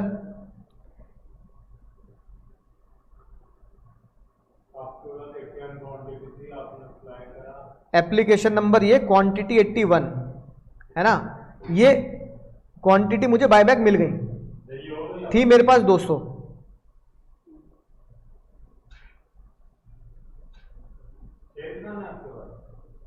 हाँ शेर खान ब्रोकर है ना, तो ब्रोकर को मेल करनी पड़ती है। देखो ये लिखा, hello ma'am, I have got the mail of buyback of 81 share of Wipro, please apply for the same for my, है ना, buyback. My depository participant ID is this, my customer ID is this. तो मैंने बता दिया भाई शेर खान के जो भी एम्प्लॉई है। अब उनका ये आ गया कि सर आपके पास 200 शेयर है, तो आपके पास आपको कितने बायबैक हो सकते हैं? बस 81, यानी कि 200 के मजे ले लोगे। उस टाइम पे विप्रो चल रहा था 400 रुपए। कितना? मुझे बायबैक रेट मिला 445। घट मैंने करो भाई करो, पता नहीं कब पहुंचेगा 445। अच्छा और एक और बात, जब बायबैक हो गए मेरे पास से शेयर कट गए 80 रुपए और पैसा आ गया। तो जब शेयर बायबैक होने के बाद मेरे खाते में पैसा आ गया 445 के भाव से, और जब मेरे डीमैट अकाउंट से शेयर गायब हुए, है ना, उस दिन रेट चल रहा था 410, मतलब 15-20 दिन के बाद ना 410 मैंने खरीद लिए 80 शेयर फिर से। तो बताओ 35 रुपए का फायदा हो गया नहीं हुआ? कितने एक हफ्ते में? हाँ 35 का। अरे तो 35 रुपए इंटू 80 कितना आ गया? तो एक हफ्ते में 28 रुपए मिल रहे हैं यूं ही। इसके लिए कोई मेहनत थोड़ी कर ली मैंने, कोई बैच थोड़ी पढ़ा लिया। तो 28 रुपए, अरे ये तो तुम्हें लग रहा है छोटा वैल्यू 28 रुपए, मेरे पास 200 शेयर। भाई ये लोगों के पास लाखों शेयर होते हैं। वो न्यूज जो बताई थी विप्रो की थी, किसकी थी? दद्दू ने, वो नहीं जो अभी गिफ्ट किए हैं अपने बेटे, हाँ इन्फोसिस ने, इन्फोसिस के मालिक ने अपने पोते को 15 लाख शेयर गिफ्ट कर दिए। 15 लाख। अरे तो लोगों के पास लाखों शेयर होते हैं। वो तो हम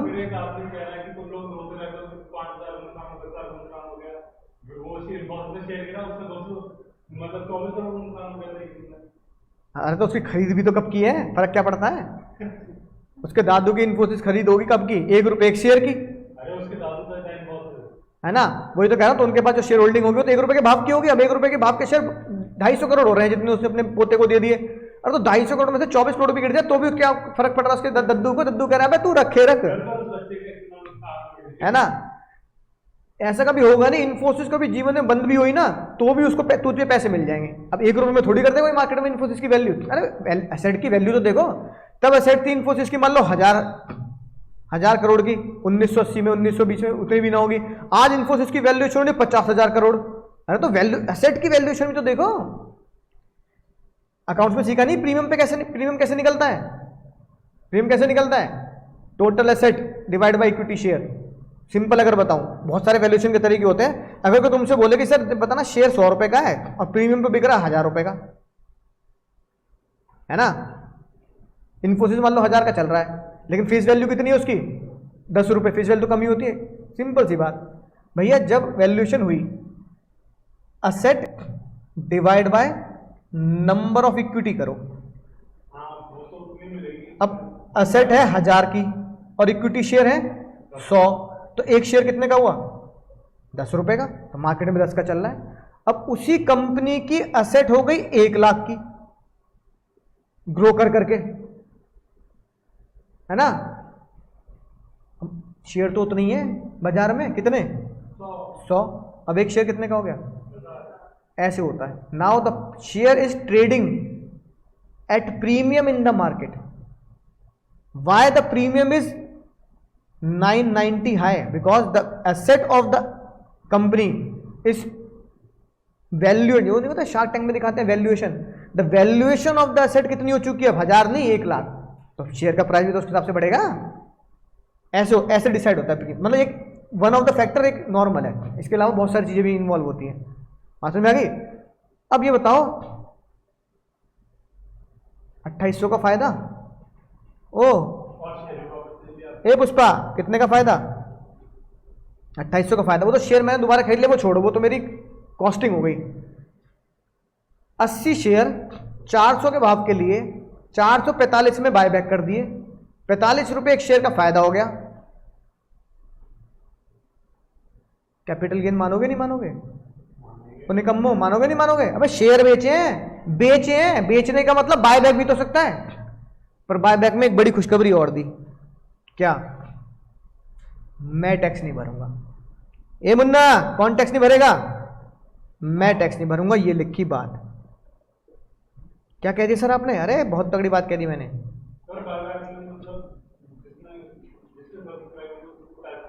हाँ, उसकी जगह पे कौन देगा, कंपनी देगी। ये लिखी बात। Buy back of share section 46A, अगर आपने बाय बैक किया है शेयर्स का, कहां से, डोमेस्टिक कंपनी, मैंने क्या दिखाया, विप्रो दिखा दे, विप्रो है ना। क्या लिखा है, शेयर होल्डर के लिए बाबू माफी बजाओ ताली, मिल माफ, पैसा भी मिला और वो भी टैक्स फ्री मिला। कौन टैक्स देगा, कंपनी अपनी जेब से एडिशनल इनकम टैक्स भरेगी इतना। ये सीए फाइनल कॉन्सेप्ट है, तो तुम इसको, हाँ अब तुम्हें लिखना नहीं है एग्जाम में, सीए फाइनल का कॉन्सेप्ट है तुम्हारे कोर्स में, तो मैंने लिख दिया तुम्हारी जानकारी के लिए, कंपनी इतना टैक्स देती है, तुम्हें लिखने की जरूरत नहीं है ना। अब अगर वो डोमेस्टिक कंपनी नहीं है, मतलब बाबू फॉरेन कंपनी, यानी इस बार मैंने शेयर विप्रो के नहीं, इस बार मैंने शेयर ले रखे माइक्रोसॉफ्ट के। तो ताई को बहुत गुस्सा है, ताई ने कहा क्यों, इंडिया में पैसे, इंडिया में इन्वेस्टमेंट अपॉर्चुनिटी कम है तुम्हारे पास, या तुम विदेश में भेज के पैसा कमा सकते हो बस, हैं। माइक्रोसॉफ्ट जैसी तुम्हें इंडिया में कोई कंपनी नजर नहीं आती जो तुम्हें ग्रोथ, तुम्हारे पैसे को ग्रो कर दे, है कि नहीं बात। या बिल्कुल ही जुए की तरह खेलना चाहते हो, आज शेयर खरीदूं कल को 100 पार हो जाए, वो ऐसा थोड़ी होता भाई, महीने 10 महीने कुछ दिन रखोगे रखोगे। ताई को बहुत गुस्सा है, ताई ने कहा अब तो पोसम्पा खेलूंगे, पोसम्पा भाई पोसम्पा, अब तो जेल में आना पड़ेगा। अब कंपनी को टैक्स नहीं बनना, किसको देना है, और शेयर होल्डर को टैक्स तुम जानते हो कैसे होगा, अगर शॉर्ट टर्म है तो राहुल गांधी, और अगर लॉन्ग टर्म है तो सिंपल, ये तो ऐसे निकालूंगा ना, यानी बाय बैक को इक्वल टू सेल मान लिया। और भाई ए पुष्पा, अगर ये है हमारा ई शॉप, क्या है ई शॉप, समझते हो, एम्प्लॉय स्टॉक ऑप्शन प्लान, यानी कि ये हमने सैलरी हेड में भी जाना था। याद आ गई बात, जब मैंने कहा था सैलरी हेड में पढ़ा रहा हूं, तुम्हें ही वहां पढ़ाने की जरूरत नहीं पड़ेगी। याद आ गई ना बात, वो क्वेश्चन किया था हमने अंधेरा पर्क के साथ। ई शॉप का मतलब कंपनी क्या कर रही है, ए मुन्ना, कंपनी क्या कर रही है, कंपनी अपने एम्प्लॉय को क्या बोल रही है कि तुम काम करो, हम तुम्हें शेयर देंगे। तो तुम हमसे क्या कर लो, प्रॉफिट के बदले, बोनस के बदले क्या ले लो, शेयर ले लो, और मार्केट वैल्यू से कम पे ले लो। ईसोप हो गया। ईसोप पे भी कंपनी टैक्स देगी, कौन देगा,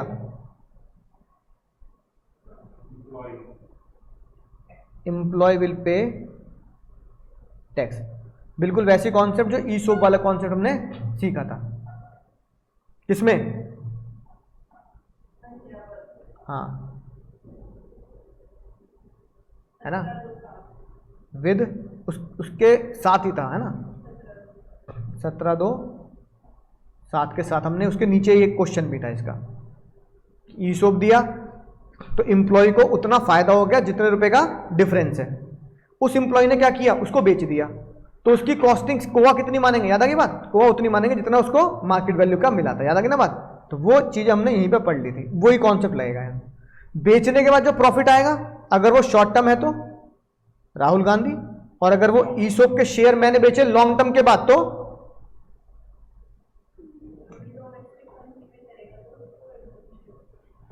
तो यानी कि buyback of the Wipro is exempt, but buyback of Microsoft और यहां बायबैक ऑफ ईसोप वो टैक्सेबल है। मार्केट से बायबैक जो होता है वो एग्जेम्प्ट होगा, लेकिन ईसोप का बायबैक टैक्सेबल होगा एम्प्लॉय के लिए। एम्प्लॉय के लिए कैसे टैक्सेबल होगा, कैलकुलेशन करने के बाद, है ना, क्या निकाल देना, 111 है, 112 है, शेयर्स का वो डायग्राम याद है, लिस्टेड होंगे अनलिस्टेड होंगे, उस कॉन्सेप्ट से निकल जाएगा।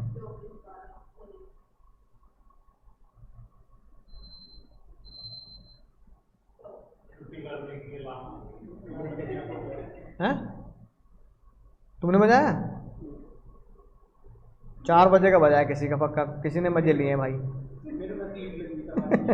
यही है इंजीनियर आदमी।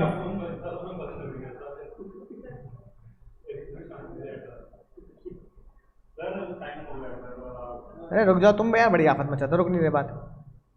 बाय बैक हो गया भाई, स्लम सेल कराते हैं, ये हो गया, चांटे हो गए। हाँ चलो, बच्चों बच्चों वाली बात कर रहा हूँ, खास बात नहीं। और फिर वैसे क्वेश्चन घर के लिए, है ना, ये ऐसे क्वेश्चन मतलब ये ऐसे टॉपिक है जो अभी तक तो पूछे नहीं था इन्हें, ओ मतलब ICI ने, है ना। 50 चार्टे, कोआ की वैल्यूएशन 1/4/2001 से पहले क्या हो रहा है, इम्प्रूवमेंट, ये आते भयंकर बातें, ये पूछते जाए तक, है ना। ये जो बताई मैंने बाय बैक, ये थोड़े कम चांस होते, जैसे इसका कम चांस है। सिंपल सी बात, मान लो एक कंपनी है जो लिस्टेड नहीं है अदर देन कोट, कौन सी कंपनी होगी भैया वो? RKG होगी, RKG होगी ना, लिस्टेड नहीं है, अनलिस्टेड कंपनी हो गई, है ना, राइट, या फिर प्राइवेट कंपनी हो गई। उस कंपनी के जो शेयर हैं उनकी मार्केट वैल्यू चल रही है 100 रुपए, और RKG मुझे ऑफर कर रहा है 80 रुपए में। तो ताई ने पता क्या माना, 20 रुपए कैश पकड़ लिए तुमने, 20 रुपए 100 kg 80 में, इतनी मेहरबानी क्यों कर रहे हो भाई अंकुर सर पे? जो जिसकी वैल्यूएशन 100 पे है तो RKG को बोला जाएगा भैया तो तुम उसको 100 में बांटो ना, तुम उसे क्या कर रहे हो? नहीं, अंकुर सर पे इतनी मेहरबानी क्यों कर रहे हो, और जरूरत क्या है? ताई ने कहा तुम बांटो, मैं लिख देती हूं।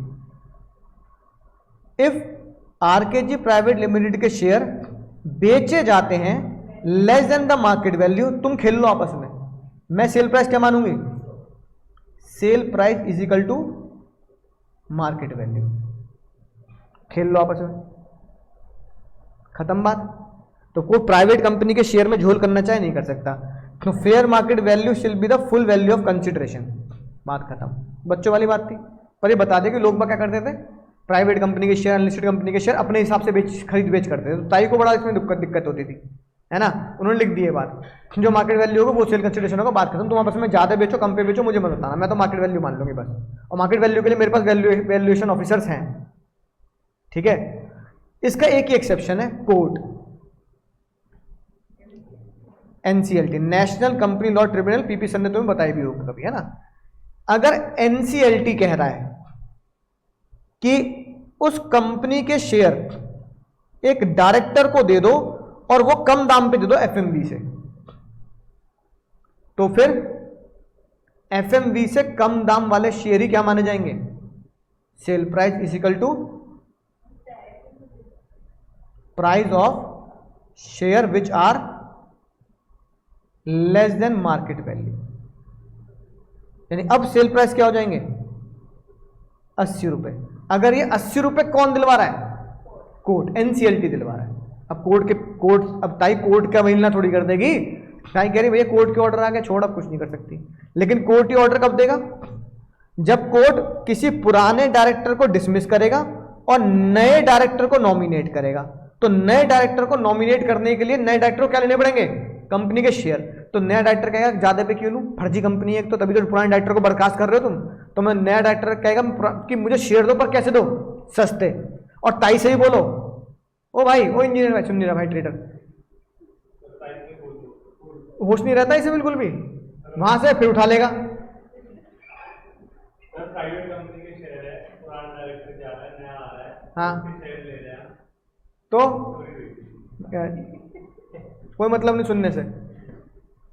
तो अगर एनसीएलटी उस नए डायरेक्टर को शेयर दिलवा रही है कितने? मार्केट वैल्यू से कम के, तो इस केस में कम वैल्यू के शेयर ही क्या बनेंगे? सेलिंग प्राइस बनेंगे। लेकिन इस कम वैल्यू यानी 80 रुपए को सेलिंग प्राइस बनाने के लिए किससे परमिशन लेनी है? एनसीएलटी से। और उसमें भी वो शेयर किसके हाथ में जाने चाहिए? नए डायरेक्टर के हाथ में। कि पुरानी कंपनी के डायरेक्टर को एनसीएलटी ने बर्खास्त कर दिया, करा होगा उन्होंने कोई उल्टे सीधे काम, गबन कर लिया होगा, फ्रॉड कर लिया होगा, है ना, और नए डायरेक्टर को अपॉइंट करा है, तो नया डायरेक्टर कह रहा है कम पे लूंगा शेयर, तो उसको कम पे शेयर मिल जाएंगे। हाँ, एनसीएलटी के अलावा बाकी ये वाला लो लगेगा हर जगह, ये वाला है कि नहीं बात। और आज का आखिरी कॉन्सेप्ट, साथ साथ तुम्हारे घर के लिए क्वेश्चन, वो है भैया ये, होश में सुनना मेरी बात, बहुत ही ज्यादा होश में, क्योंकि एग्जाम में भी ये कई बार पूछ लिया जाता है। अब भैया मान लो एक ज्वेलर है, ज्वेलर है ना, इन भैया का नाम ट्रेडर ज्वेलर, ठीक है। तुम इस ज्वेलर के पास पहुंचे, ये मुन्नी पहुंची, आज बसंत तो नहीं है यार, तुम पीले पीले कपड़े पहन के आए हो सारे, हैं? फिर ऐसा है क्या? तुम भी इसलिए पहनते हो? अच्छा, मुझे लगा होगा भाई कुछ टोटका हो कोई तुम्हारा कुछ। बसंत पे तो सुना है मैंने, चलो पहन लेते हैं, चलो कोई नहीं भाई, है ना।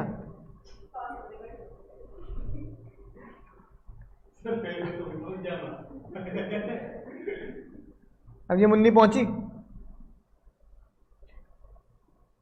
अब इसने बोला भैया ज्वेलरी खरीदनी है,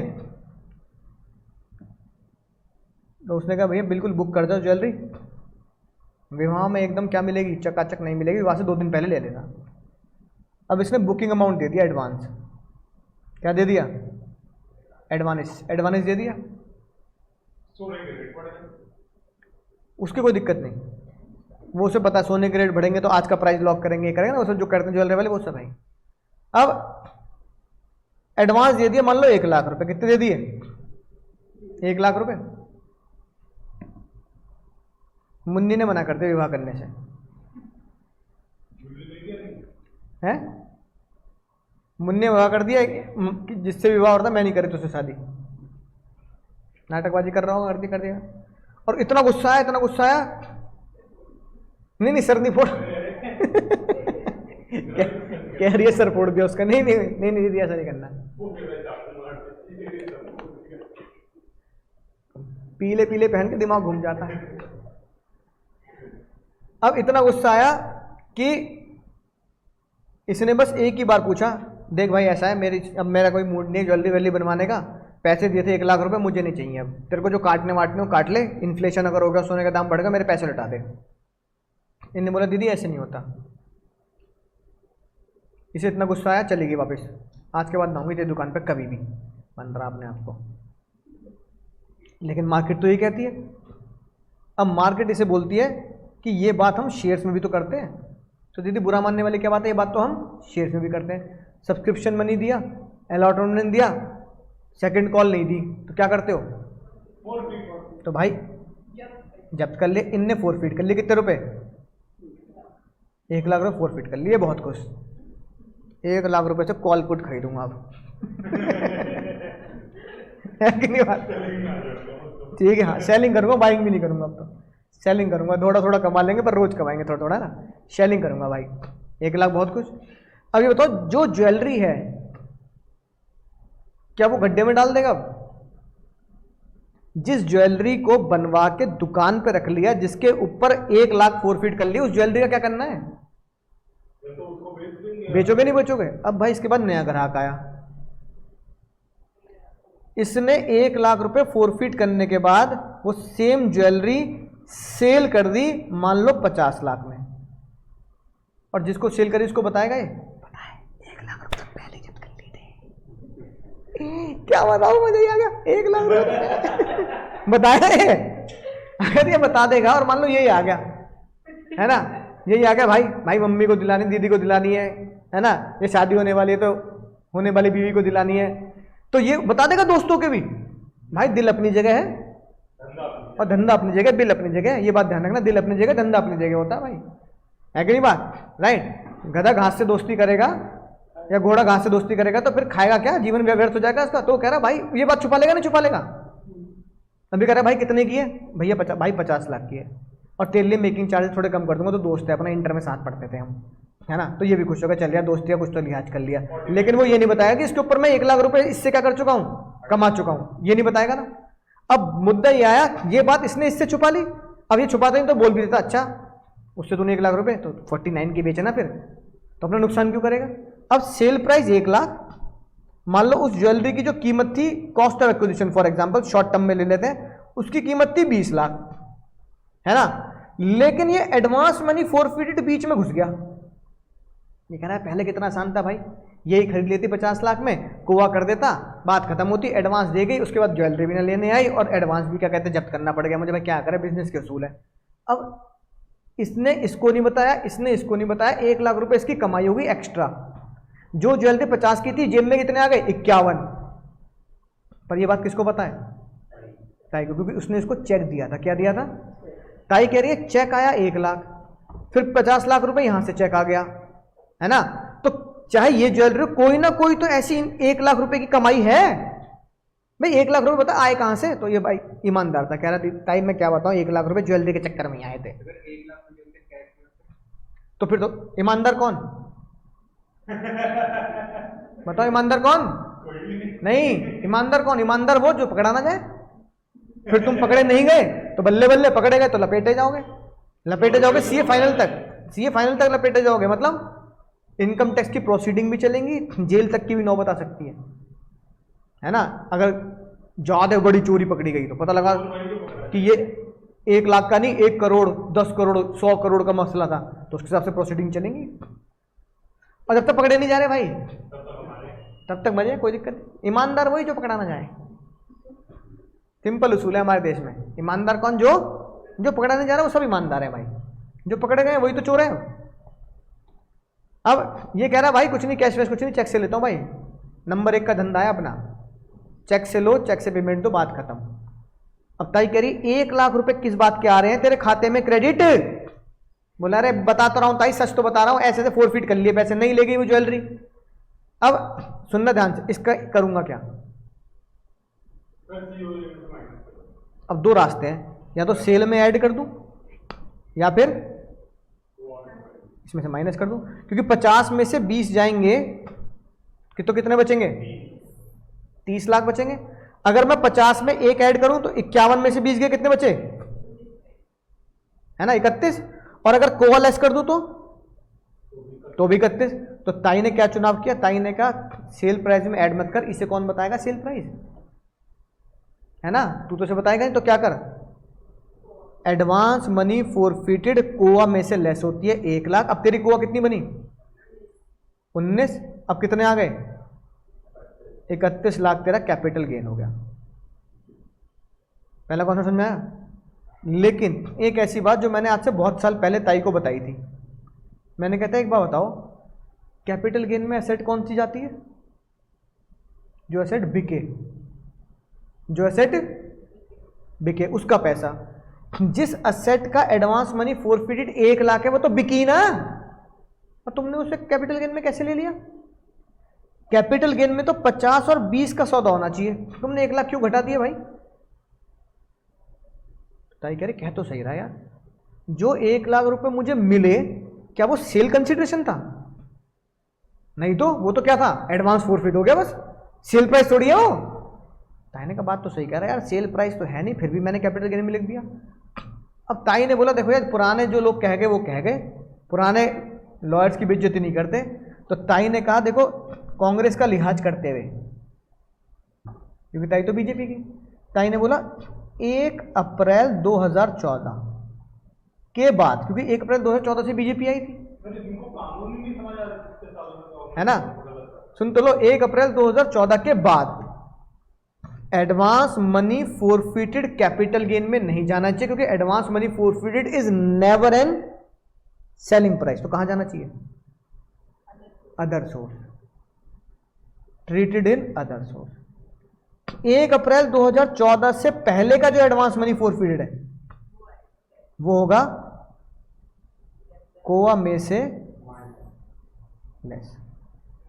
तो इसे होश में देख लेना कि क्वेश्चन में एडवांस मनी फोरफिटेड 1 अप्रैल 2014 से पहले का या 1 अप्रैल 14 से है। तो 1 अप्रैल 2014 से advance money forfeited other source में, 1 अप्रैल 2014 से पहले कैपिटल गेन में। पहला कॉन्सेप्ट समझ गए? ये दूसरा, ये आखिरी तीसरा कॉन्सेप्ट जो बहुत सिंपल है, हो सकता है तुम बता दो शायद उसे। एक बालक कह रहा है सर असेट लटका है, क्या है? तो पहले घटा के इंडेक्स करूं या इंडेक्स करके घटाऊं? ये पहले घटाऊं फिर इंडेक्स करूं या पहले इंडेक्स करूं फिर घटाऊं? पहले इस्तेमाल करें फिर विश्वास करें। नहीं, पहले घटाएंगे। पहले इस्तेमाल करें मतलब पहले घटाएं फिर इंडेक्स करें, पहले इस्तेमाल करें फिर इंडेक्स करें। यानी कि 20 लाख को इंडेक्स करके 1 लाख नहीं घटाने, निकम्मो 19 लाख को इंडेक्स करना है। समझ में आई बात? ठीक है, तो होश में कर लेना, कभी रिवर्स कर दो कि पहले तो मैंने इंडेक्स कर दिया उसके बाद घटा दिया ना, पहले घटाना है फिर इंडेक्स करना है। ये लिख के प्यार भरी बात है।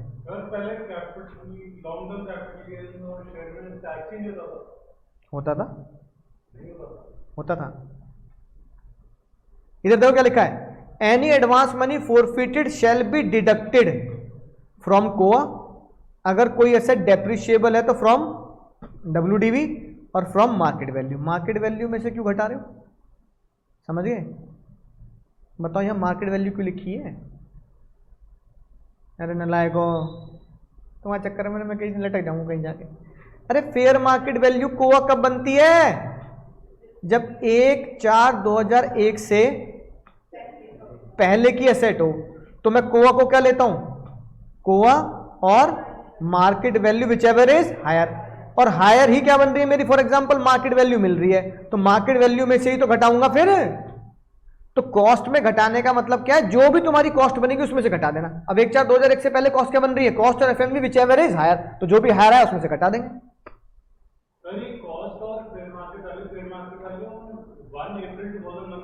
हाँ, फेयर मार्केट वैल्यू तो हम तब की चेक करते हैं अप्रैल 2001 की। ये रही डेंजर बात। कहां जाना ये भाई, ये मत भूल जाना एग्जाम में। ये रही दूसरी बात, पहले इस्तेमाल करें 127, 28, 29। होश में कर लेना। अभी करा दूं या होमवर्क में करोगे?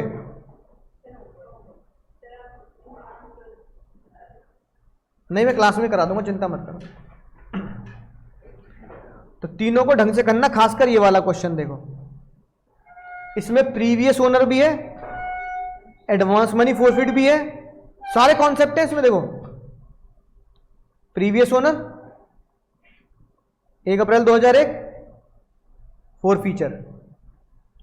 फोरफीचर 2009 में, फोरफीचर 2015 में, यानी कि 14 से पहले भी और 1 अप्रैल 2014 के बाद भी।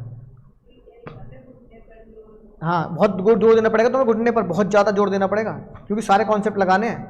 1 अप्रैल 2001 से पहले कॉन्सेप्ट भी लगाना है प्रीवियस ओनर वाला कॉन्सेप्ट भी लगाना है, ये कैपिटल गेन में जाएगा, ये अदर सोर्स में जाएगा, ये कॉन्सेप्ट भी लगाना है और उसकी जीटीआई निकालनी है। क्या निकालनी है? कैपिटल गेन मत निकालो, सीधा ग्रॉस टोटल इनकम निकालो, अदर सोर्स भी जोड़ के भी। समझ रहे हो? तो एक तीर से 3-4 शिकार।